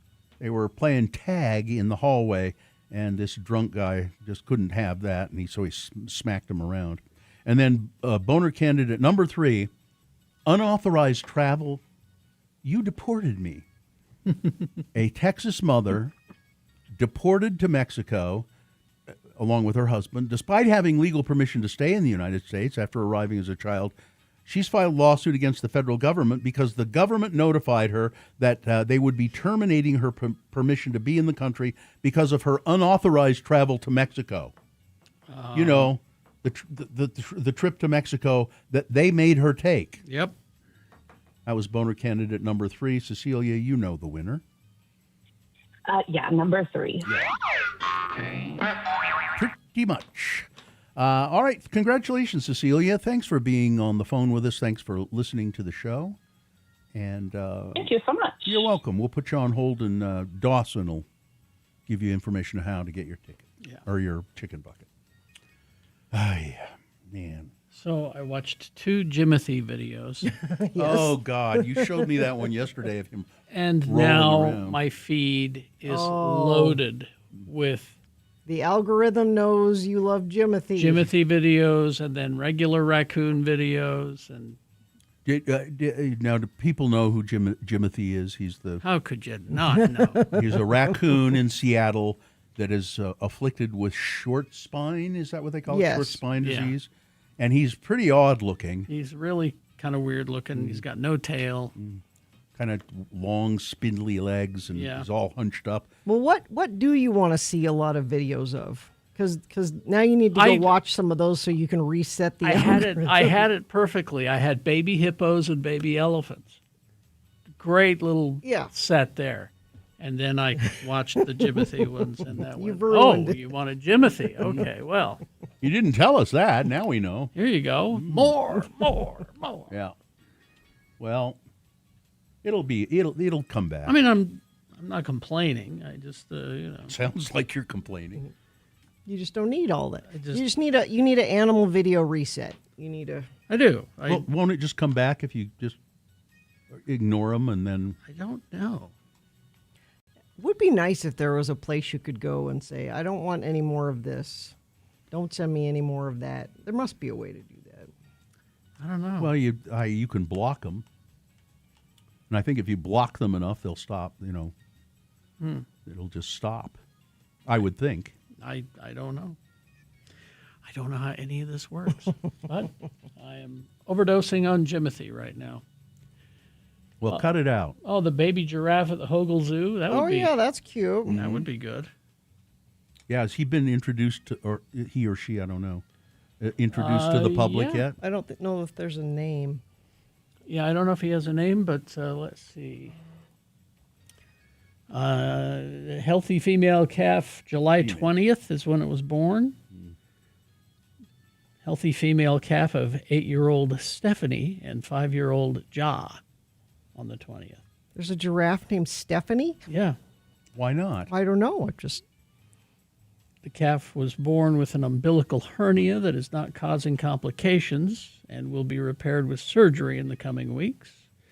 But there is a picture of her. I don't know if she's out in the public yet, but they'll probably have a naming contest or something. I hear somebody talking about giraffes giving birth, and they have to, like at the, and I don't know what they do in the wild, but at the zoos, they'll arrange for a special place because that baby has to drop about 10 feet. You just make sure when it comes it's out, so soft, whatever it's dropping down on. Yeah, there's a picture of him on the website, but I don't know if he's been introduced. Yeah, probably not yet. I get sent a bunch of military people coming home and seeing their dogs videos. Dawson knows what I'm talking about. Those are, that's my algorithm. And they're wonderful, but they make me teary. All right, let's take a break. We'll be back after a couple of minutes with some big boy news and a Pinuendo. Stand by for that.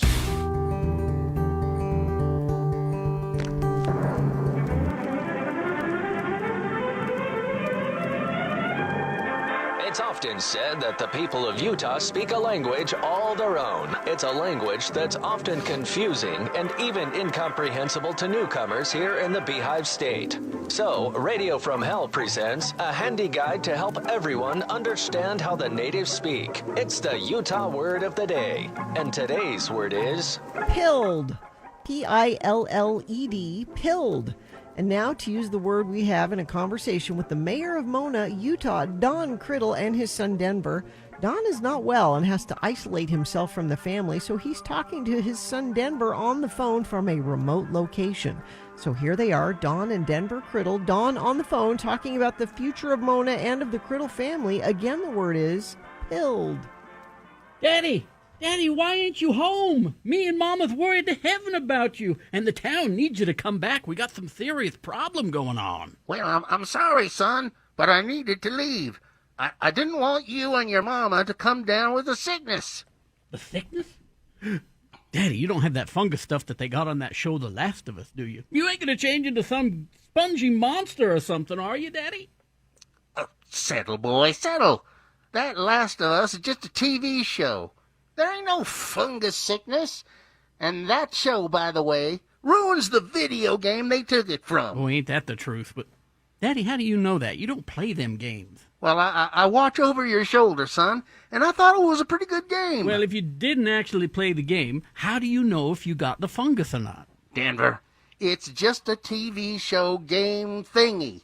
There ain't no such fungus disease like they say. No, what I got is something real. It's COVID. Oh, I heard of that one, Daddy. What game is that one on? Denver, it's in the real world, and I got it. That's why I pilled out of here the other day to isolate myself so I don't infect you and your mama. But anyway, what's the serious problem that the town has got going on? Well, Daddy, you know our radio station, KVOM, the voice of Mona? Oh, yeah, with that morning hullabaloo show with them two bird brains. It's the Morning Zoo, Daddy, with Captain Breakfast and Benny the Egg. But anyway, the serious problem is somebody stole the KVOM broadcasting tower. What?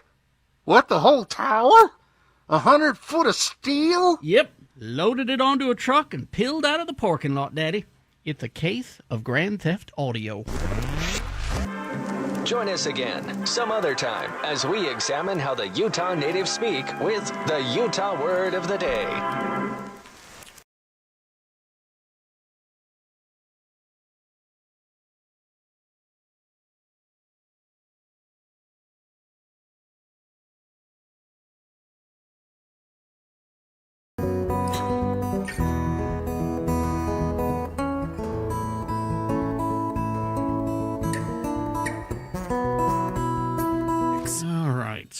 Yes, we got a texter. I'm a volunteer at the zoo. I can confirm the new baby giraffe has a name. It is Marembo, meaning beauty in Swahili. Oh, that's nice. Mirambo? Marembo. Marembo. Marembo. But we still don't know whether the baby giraffe is out. Can and you see the be, baby? Can be seen. Yeah. I mean, let us know. We know you have pictures and that it has a name, but we don't know if it can be seen yet. So let us know. All right, big boy news and opinioendo brought to you by Clark Planetarium proudly presents Laser K-pop Demon Hunters, where electrifying K-pop rhythms collide with a high-energy battle of light and sound. It's bold, it's intense, it's unlike anything you've seen before. Tickets at clarkplanetarium.org. And never, ever, ever forget. The views expressed on X96's Radio from Hell show do not necessarily reflect the opinions of Broadway Media, its management, owners, or advertisers. This program is intended for mature audiences. Parental discretion is advised. You know who Ma Rainey is? The name's familiar. Ma Rainey, Mother of the Blues. Yes. There was a show on Broadway called Ma Rainey's Black Bottom. Ma Rainey, the Mother of the Blues. At the dawn of the recording industry, Rainey was known as the Mother of the Blues.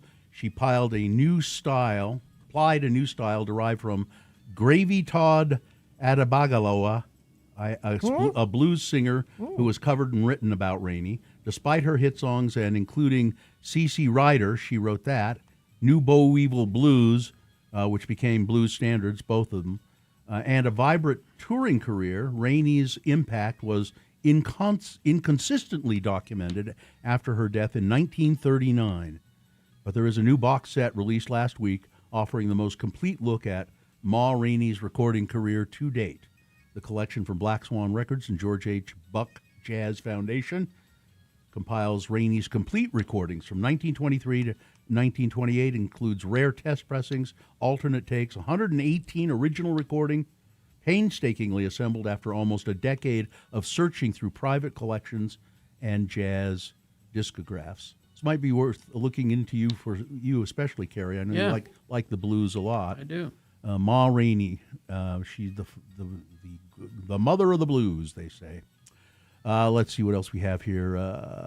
John Legend will portray civil rights icon Harry Belafonte in director Bill Condon's upcoming musical drama, The Road Home. Interesting. The film explores the political fallout surrounding Paul Simon's landmark 1986 album, Graceland, recorded in apartheid-era South Africa amid a global cultural boycott.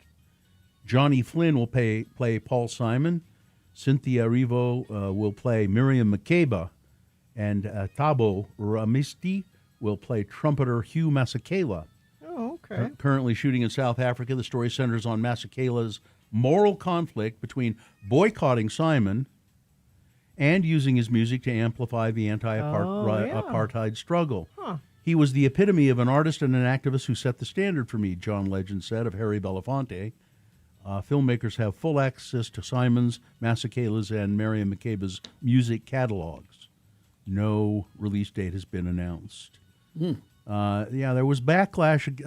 Graceland is a remarkably good album. And there was some backlash because it was, he recorded it in anti-apartheid. And they said he was culturally appropriation and also ignoring the boycott. But at the same time, he brought attention. Lady Smith, Black Mambazo is all over that record, and they went on because of Paul Simon, they were able to go on world tours apart from him, and so I don't know. It was a difficult and interesting dilemma, I guess you'd say. Paramount Plus has ordered 6-episode sequel series to the 1995 cult classic Clueless, with Alicia Silverstone reprising her iconic role as Cher Horowitz. The project was originally developed at Peacock before moving to Paramount Plus in 2026. They'll start filming next year. The logline states, beloved Beverly Hills icon Cher Horowitz has figured out a lot. She's successful in business, has mastered motherhood. That is until her daughter's high school years. And Cher finds that parenting a teenager makes her feel clueless all over again. It could be good. Maybe. Original director Amy Heckerling is among the producers. Baby Giraffe update. She is out, but you've got to go behind the train station to the side yard to see the baby giraffe. The Grammy-nominated musician Post Malone making a special guest appearance in Storm on Sesame Street.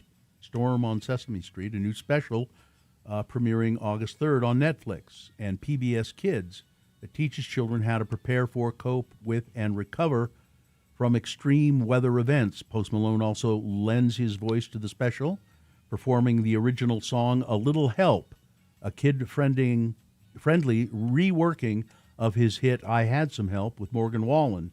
That highlights the importance of neighbors helping one another after a storm. It'll be adorable. In the special, Elmo and his Sesame Street friends prepare for a major storm by learning how to stay ready, be brave, and calm their bodies and minds when things feel scary. There's a big storm coming to Sesame Street. A 3-year-old furry red monster tells Tango, Elmo's adopted puppy, in the clip, as other familiar faces, including Oscar the Grouch, take cover from the thunder. Colonel Sanders' leather-bound 1964 recipe planner sold for $30,000 at the Shelbyville, Kentucky auction. The planner contained a handwritten list of exactly 11 ingredients. Herbs and spices? Yeah, the secret herbs and spices. A sparking speculation that it held the famous formula. It did. The Seattle family discovered the book in Sanders' home basement around the turn of the century. In the former home basement around the turn of the century. I get they didn't discover it around the turn of the century. I think he wrote it? I guess he lived there around it. KFC sued to suppress the list, but later dropped the case, concluding Colonel Sanders had likely written a stuffing recipe instead. Auctioneer Auctioneer Bill Menish called the planner a keepsake. Okay. Chips Ahoy. Recently, they have brands have been appealing to customers' inner child by bringing some more fun into shopping with mystery flavors. Mm-hmm. You know, Doritos, Pringles, Captain Crunch, Gatorade. Now, for the first time in history, Chips Ahoy is releasing a new secret cookie flavor. Secret cookie? Yeah. Shrouded in caution tape and unidentifiable packaging, the brand's mystery cookie is a top secret flavor that will be on shelves for fans to try and guess for a chance to win $25,000. I'll do it. So you got to guess what the flavor is. I don't want to eat anything where I have to guess what the flavor is. Mystery cookie. I don't want to know. I don't, and I never want to eat anything that has the word surprise in it either. No, Guess the flavor, win $25,000. mystery flavor will have a nationwide rollout beginning August 10th. You'll have until Halloween to guess the true flavor of the mystery cookie and enter for a chance to win the grand prize. I will look for this and bring it in, and we can do Please do. So here, the writer of this says, I tried Chips Ahoy's new mystery cookie, and I have a guess. Fair warning, if you don't want your taste buds to be swayed, don't stop reading now. Don't tell us, because I want to do this. No, I just read it. I guess Mountain Dew does this every year. Yeah. Let's see. Did you know Cara Delevingne is taking another crack at unloading her eccentric Graham Street Park penthouse? The one she bought from Jimmy Fallon? I don't care. New York City. Yes. Arnold Schwarzenegger. It's Arnold Schwarzenegger's 79th, I think, birthday. Yesterday. And so how do you think that he would show people that he's well and happy? He's going to lift something 79 times. I'm going to pull a train. Yeah, he's pumping iron. Oh. What does his shirt say? F the politicians, terminate what? Gerrymandering. Is that right? Anyway, he showed off his physique for his 79th birthday, working out, lifting weights. I turned 79 today. I don't want any gifts. Instead, my team and I are turning the fitness industry upside down. My team. He has a team. Of course he does. Of course he does. Turning the fitness industry upside down, huh? That's right. Noah Kahn and his co-writer have demanded that the White House stop using their music. Yep. After Donald Trump posted a social media video set to their song American Cars on Monday. Kahn and his co-writer Noah Levine join a growing list of musicians calling on the White House to stop using their music. The White House and official POTUS social media accounts posted a video montage of Trump touring a General Motors facility in Michigan. The use of the song American Cars led users online to tag the Grammy-nominated Kahn, best known for his album Stick Season, who responded directly in the comments section. He wrote, "Would never approve of my music being used in support of you or this administration." And I love Noah Kahn. He's great. And the White House, but they'll just keep doing it anyway. Yep. They don't care what. And finally, this. Okay. Donna Mills. Oh. Best known Knots for Landing? Yeah, Abby Cunningham on Knots Landing. She's 85 years old, and she's joined OnlyFans. She said the platform offers a more personal connection with longtime supporters. I'm excited to join OnlyFans because it offers the opportunity for a more personal and direct connection. Her account will feature daily life moments, behind-the-scenes content, and direct fan engagement. OnlyFans CEO Andy Bachman calls Donna Mills fearless and ahead of her time, noting she told him, YOLO, let's do it. Well, the federal government keeps taking away your health care, so Donna Mills has to go on OnlyFans to pay for her pills. She joins a growing list of Hollywood talent on the platform, including Shannon Elizabeth, who earned over $1.2 million in the first 7 days. Yep. And Emmy winner Jamie Presley, who joined shortly after. I guess I'm shocked. I know that Margot's Got Money Trouble addresses a lot of this, but I am shocked that many people pay money to, There's more and more celebrities that are doing it too. Yeah, and I mean, people like Donna Mills, and she's not going to do anything naked. Said one-on-one engagement. You don't know. Yeah, I don't think there's any of that. I think it's just you can have real insight into my life if you want it. All right, weather. Heat dome. Excessive heat warning starting today, 102. Tomorrow we could break a record. If it gets up to 106, that'll be a record. Having a heat dome. It might only be 104. The temperature's rising. 102 on Sunday. And overnight, we're not getting very low. Saturday night overnight, we're going to be close to 80 degrees overnight. Jeez. That's not okay. No, it's fine. It's just fine. Everything's fine. Yeah. All right, we'll take a short break. We'll be right back. Don't miss a single...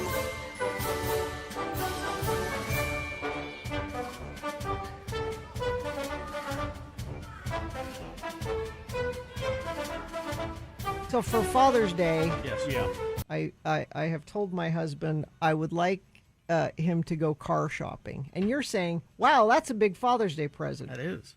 Here's the situation.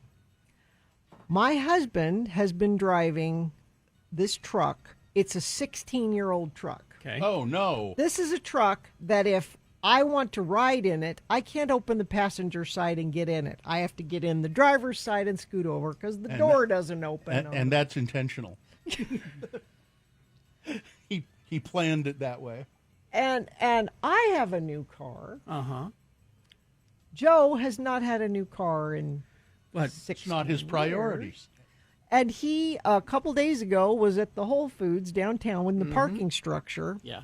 Bags full of groceries, comes out to the truck, and the truck won't start. Try to get a tow truck in a parking garage, structure. yeah. Good luck with that. That is tricky. He took it in, thought they had it fixed, brought it home yesterday, got in it to drive to go somewhere else, and it died again. I'm like, No, it's time. That should be the final straw. It's time. Yeah, God bless him. He never buys himself anything, and he gets his use out of things, but it's time. But see, Sue's telling me the same thing, that I should get a different car, and I tell her, isn't it nice to not have a car payment? Yeah, first that's of all? and he says that. He's like, the truck's paid for. And I'm waiting for another electric vehicle that is as good as our Tesla.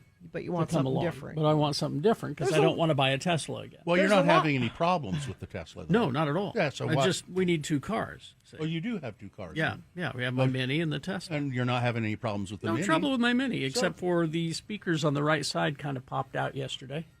It popped they just came all the way out of the They're door? not working Oh. for some reason. There's a short somewhere. There are more EV options now. Yes. There are. Does Mini probably makes They do. an electric? They do. I don't know if it's as good as some of the others, but I don't know. Well, But it's nice not having a car payment. And I'll just drive my Toyota until the wheels fall That's off. what I'm doing, yeah. Or till you get stranded in the Whole Foods parking lot. Well, I mean, I had a car. You remember that red sports car I had? Yes. That where there was a phantom problem with it. Yeah. It had a ghost in it. You just go out and it wouldn't start. I Yeah. mean, wouldn't even click. Oh, yeah. And then, so you take it to the... My grandfather's Fiat was that way. He haunted it. So I finally said, I can't put up with this. I need another car. Anytime I tried to go to a concert, it would not work. Anytime I tried to go to radio school, it would not work. Your grandpa My grandpa did not want me in this business. That's right. He'd pull the plugs. Exactly. He haunted that Fiat.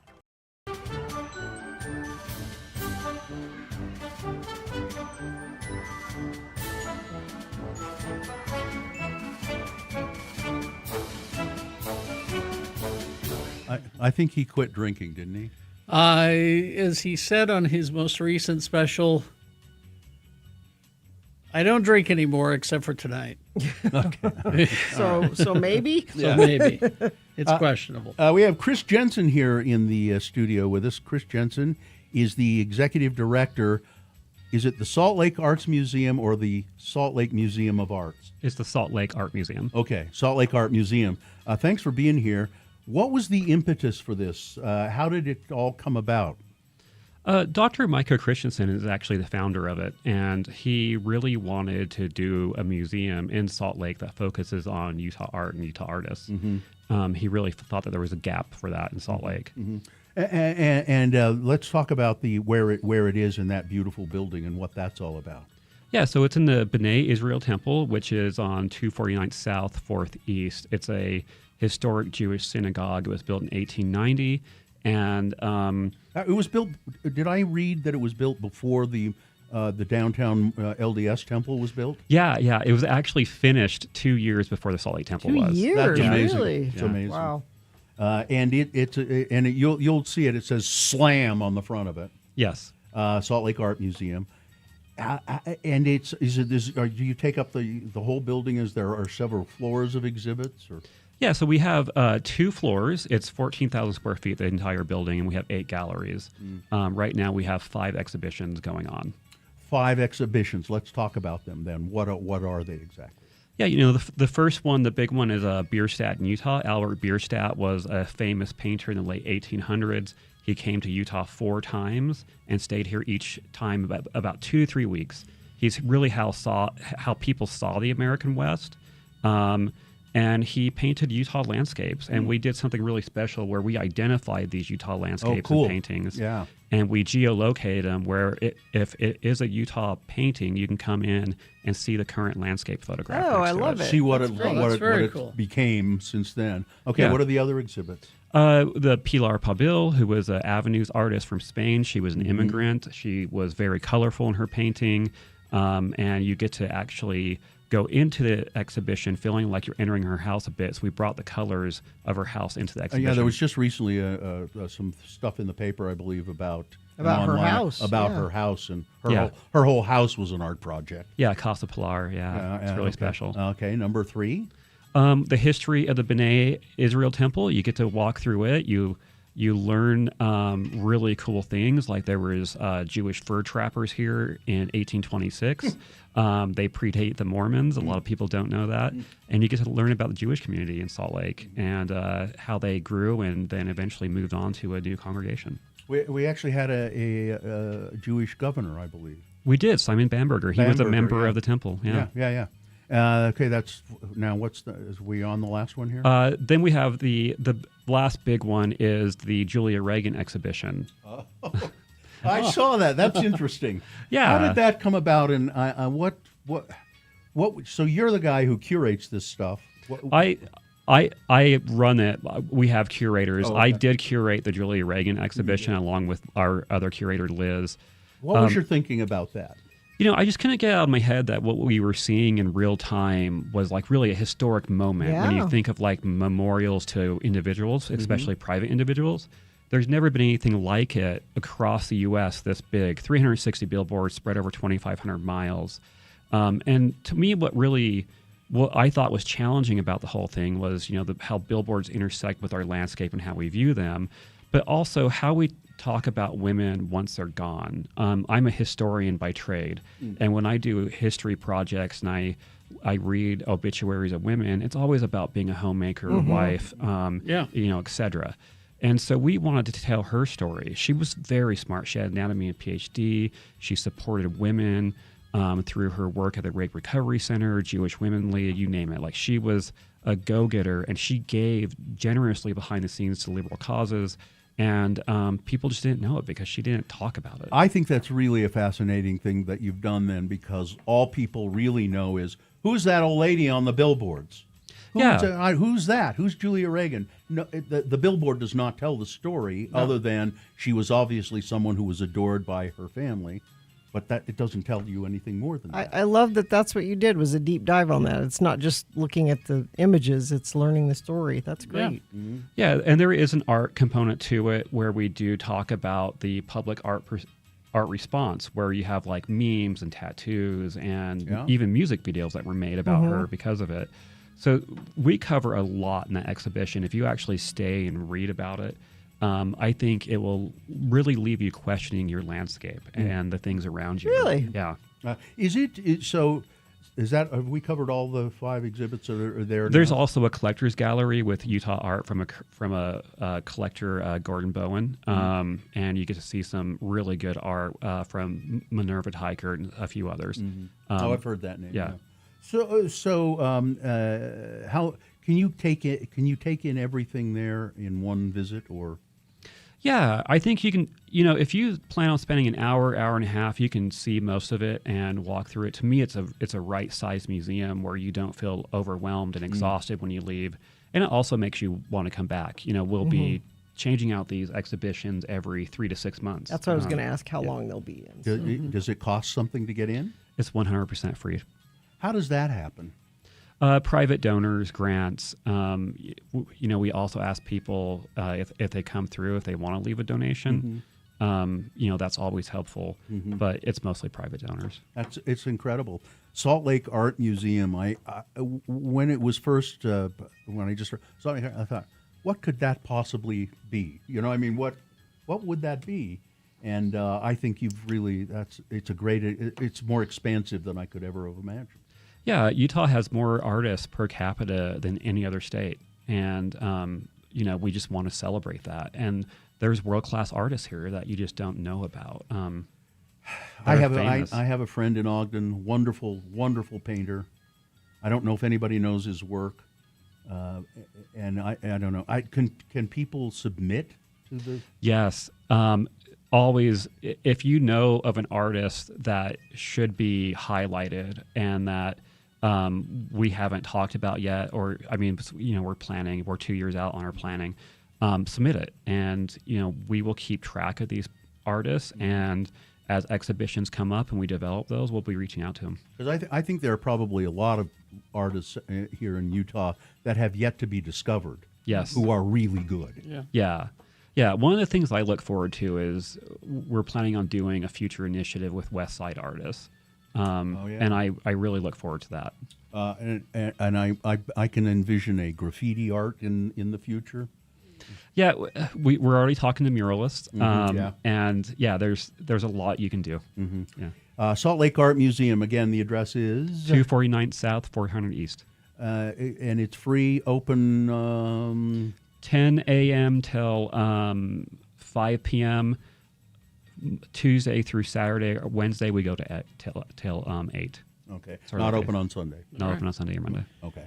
Or Monday. Okay. It's Chris Jensen, Executive Director of the Salt Lake Art Museum. Terrific. Thank you. Thank you for having me. I appreciate Thank you, it. Chris. All right. We'll take a break, play a song, and crawl towards the exits right after these. Salt Lake Film Society. We were talking earlier about our film experiences. Mm-hmm. And Carrie and I had one there during Sundance years ago. Long time ago. When we went to see Blair Witch Project. And we didn't know what we were going to get. It was before the hype. Yeah. Yeah. So Salt Lake Film Society, great place to have a good film experience. And I was going on and on to you about how they have purse holders now, which I was so excited about. I am too. Isn't that great? Let's see. This week at the Broadway Center Cinemas, we've got I Want Your Sex. Sean Means reviewed that this morning with Olivia Wilde. I think he gave it three stars. Mm-hmm. There's also the Summer Showdown going on. We've got Wes Anderson's Isle of Dogs and Taika Waititi's Jojo Rabbit. Those are both Friday and Saturday, and we would recommend going and seeing both of those. They're great. They're both good. Just go. It's going to be hot this weekend. Great time to go hang out in a movie theater. Go to slfstix.org. Summer. By tacos. By tacos. I found your theme song. I like this song. Ben is here. He is the donut critic. Now, whenever you come to the studio, you always bring us something to sample, and I don't see. He's empty-handed today. I don't see anything in front of you or anything. I am empty-handed. He's gonna tease us with tacos. You don't have anything? Get out! Get out! Okay. All right. Next time, double. No, you tried to get tacos. Right? Yes, I did, and it's very hard to get tacos early in the morning. Okay. I mean, that's pretty obvious, though. Yeah. You can tell us about them, though. Tell us about them. Yeah, and the reason why these are hard, because we're going to be talking about birria today, and birria takes a long time to roast. It's those really juicy shredded meat tacos that you're seeing in most of the taco shops. Yeah. And they're delightful. And I'm actually surprised because I polled a bunch of taco lovers and only 40% of them have tried birria tacos. I have not. Oh, I introduced him to our attorney Mike, and he was blown away. What You weren't does kidding. birria mean? Does it So mean- it's stewed meat, That's and usually it's goat, or in America or in at least Utah, it's mainly beef. Yeah. But I think it's the superior taco. I think it's Yeah. the best way to do tacos because it's kind of like the French dip of tacos. So they have the meat and the cheese on the inside that needs to be hot and fresh, and then on the outside it needs to be crispy. So in the kitchen, they actually have to do additional steps. So it's not just a taco thrown together. And that's what I really like about birrias because you can always get a really fresh experience. Yeah, my husband makes these, and he'll do like crock pot the meat for hours before. Yeah, it's a process. And then you don't just put them in a shell. Explain to Yeah, Bill. you dip them into drippings, and then you actually crisp them up, and then put it together, and then you can put cilantro and onions and whatnot, and Like then you put dip it in the oven, like you fill it with the meat and whatever, and then you put it back in the oven. So is it sort of moist? Yes. And then it crisps up when you put it in the oven. Yeah, so like I it's got it. just superior, crispy on the outside, juicy and cheesy on the inside. And I want to give you my top 5 because I Okay. think this is something that All all right. taco lovers should do in Utah this week. Let's see if my favorite place is on your list. Okay. I'm curious. I think this is a challenge. Okay. So number 1 on my list is Red Tacos.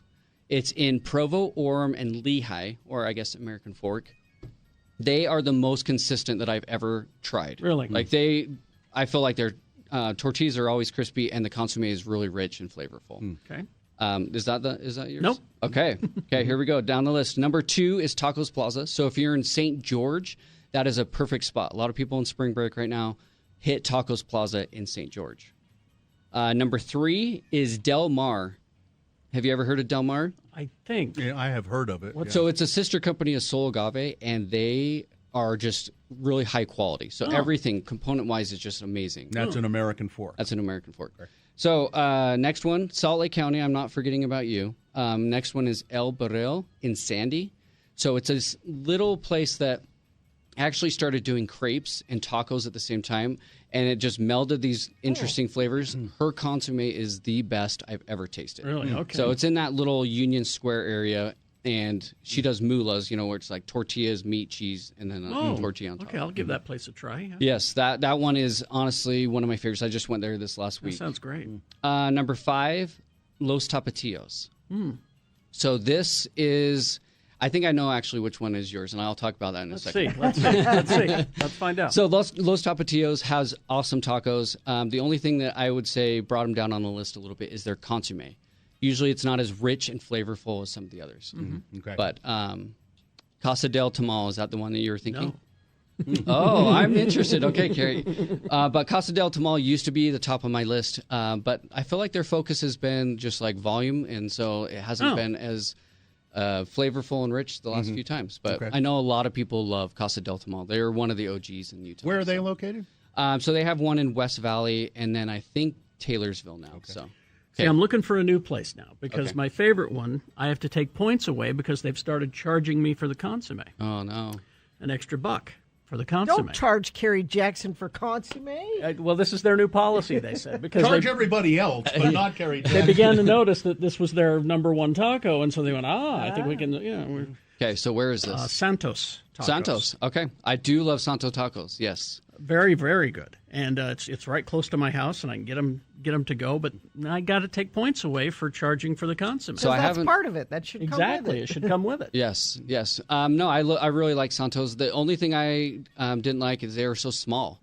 I Yeah. feel like they were just like very mini tacos that you were dipping. But Oh, my wife reminds me, we've been to Casa de Tamal, but we didn't get the birria tacos there. yeah, so they used to be in the back of a Latin mall, and Yes. they were so good at that point. And now they have their own storefronts, and I good. feel like it hasn't been as good since then. Well, charging for the consomme is like if you're getting a sandwich au jus, charging for the au jus. Exactly. It should come together. I was shocked that happened. There are a few someone's- places that are starting to do that. Someone's asking the type of taco we're talking about. Spell for them. Birria is Birria, And I am not saying it in the correct accent. I'm saying it how Utahns say it. So I just wanted to be very clear on that. Okay. But yeah, it's stewed meat, but some actually do chicken. So Red Tacos is starting to do shredded chicken because some people just don't like beef. So I think this is an interesting note that you've put here, Ben.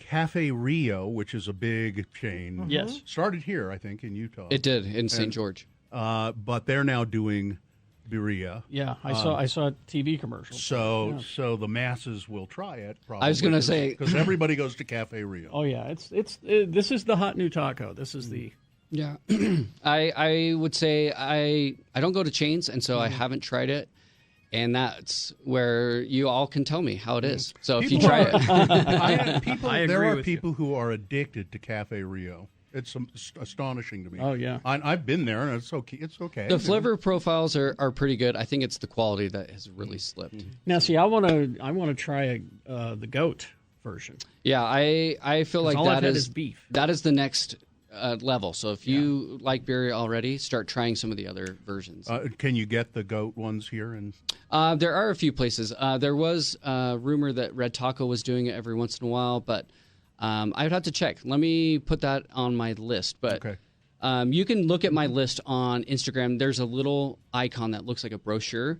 If you click that, then you can see my birria list from there. Where's your Instagram? It's Donut Critic. So go to Donut Critic. There's a little brochure when you go to my profile.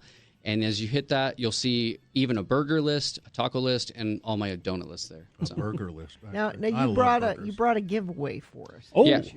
So $50 to Red Tacos, which is number one on my list, and then there's also $25 to El Barril. So that's a lot of tacos. $50 in tacos. Yeah. It is. If you do it right. How do you want to get? Should we just random?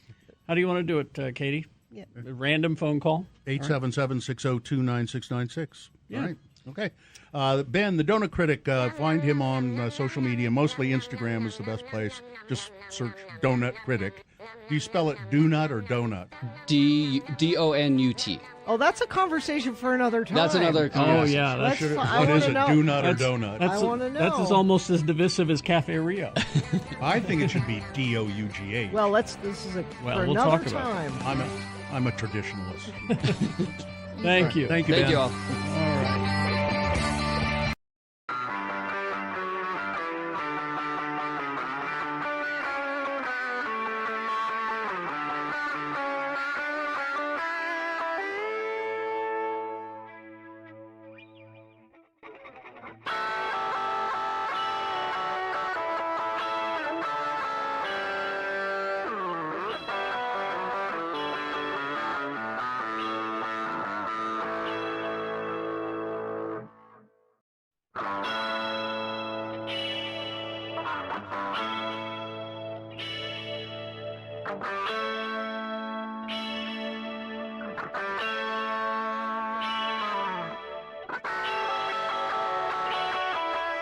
All right, 9:55. We got just enough time to award Boner of the Week. Oh, that's why Dave is here. Dave, you've listened all week, right? Yep. Okay. I'm going to just give you a quick refresher here. You tell me which one is the Boner of the Week. Number one from Monday. His congregation might have suspected something when the pastor started wearing a $43,000. No, actually, it was a much more expensive watch than that. It was a very expensive watch. Louisiana pastor convicted for stealing over $340,000 from his congregations. Boner candidate number two, the Secret Service is becoming very less secret. A Secret Service agent in Florida arrested for paddling a college student as part of a fraternity hazing ritual. The student was severely injured by the paddling. Number three from Wednesday, unsurprising behavior from ICE agents. Release court files reveal ICE agents using racial slurs and profiling citizens. Boner candidate number four from Thursday. Is there any way we can call this human garbage a winner? A man who won the lottery in Kentucky has been arrested 4 times since he won $167 million. He's been arrested 4 times, the last one for domestic battery. And Boner candidate number 5 from today, unauthorized travel, you deported me. Which one is the worst, Dave? Today. Yeah, that was. Yep. Yeah, I Good think so. choice. Yeah. Good choice. All right. Tomorrow? Yes. We'll be at the Salt Lake Acting Company Gaslight Zone matinee performance. Mm-hmm. I'm glad you reminded me. Yeah. 1 o'clock is when we'll be there. We'll the be show there. is at 2. Yeah. So. Just a little social. Yeah. Refreshments will be served. Don't know if it's sold out. I assume so, but you can go to saltlakeactingcompany.org. And if you don't get tickets to come tomorrow when we're there, you definitely should go see it sometime. It's there until the 16th. All right. I'm going to go throw these away now. Your headphones? Yeah. Or should I keep them like I this? think you should keep it like that. Half headphones for half a pie. Man. Bill. Thanks, Dave. Dave's sticking up. Oh, yeah, for stick me. up for old half pie over there.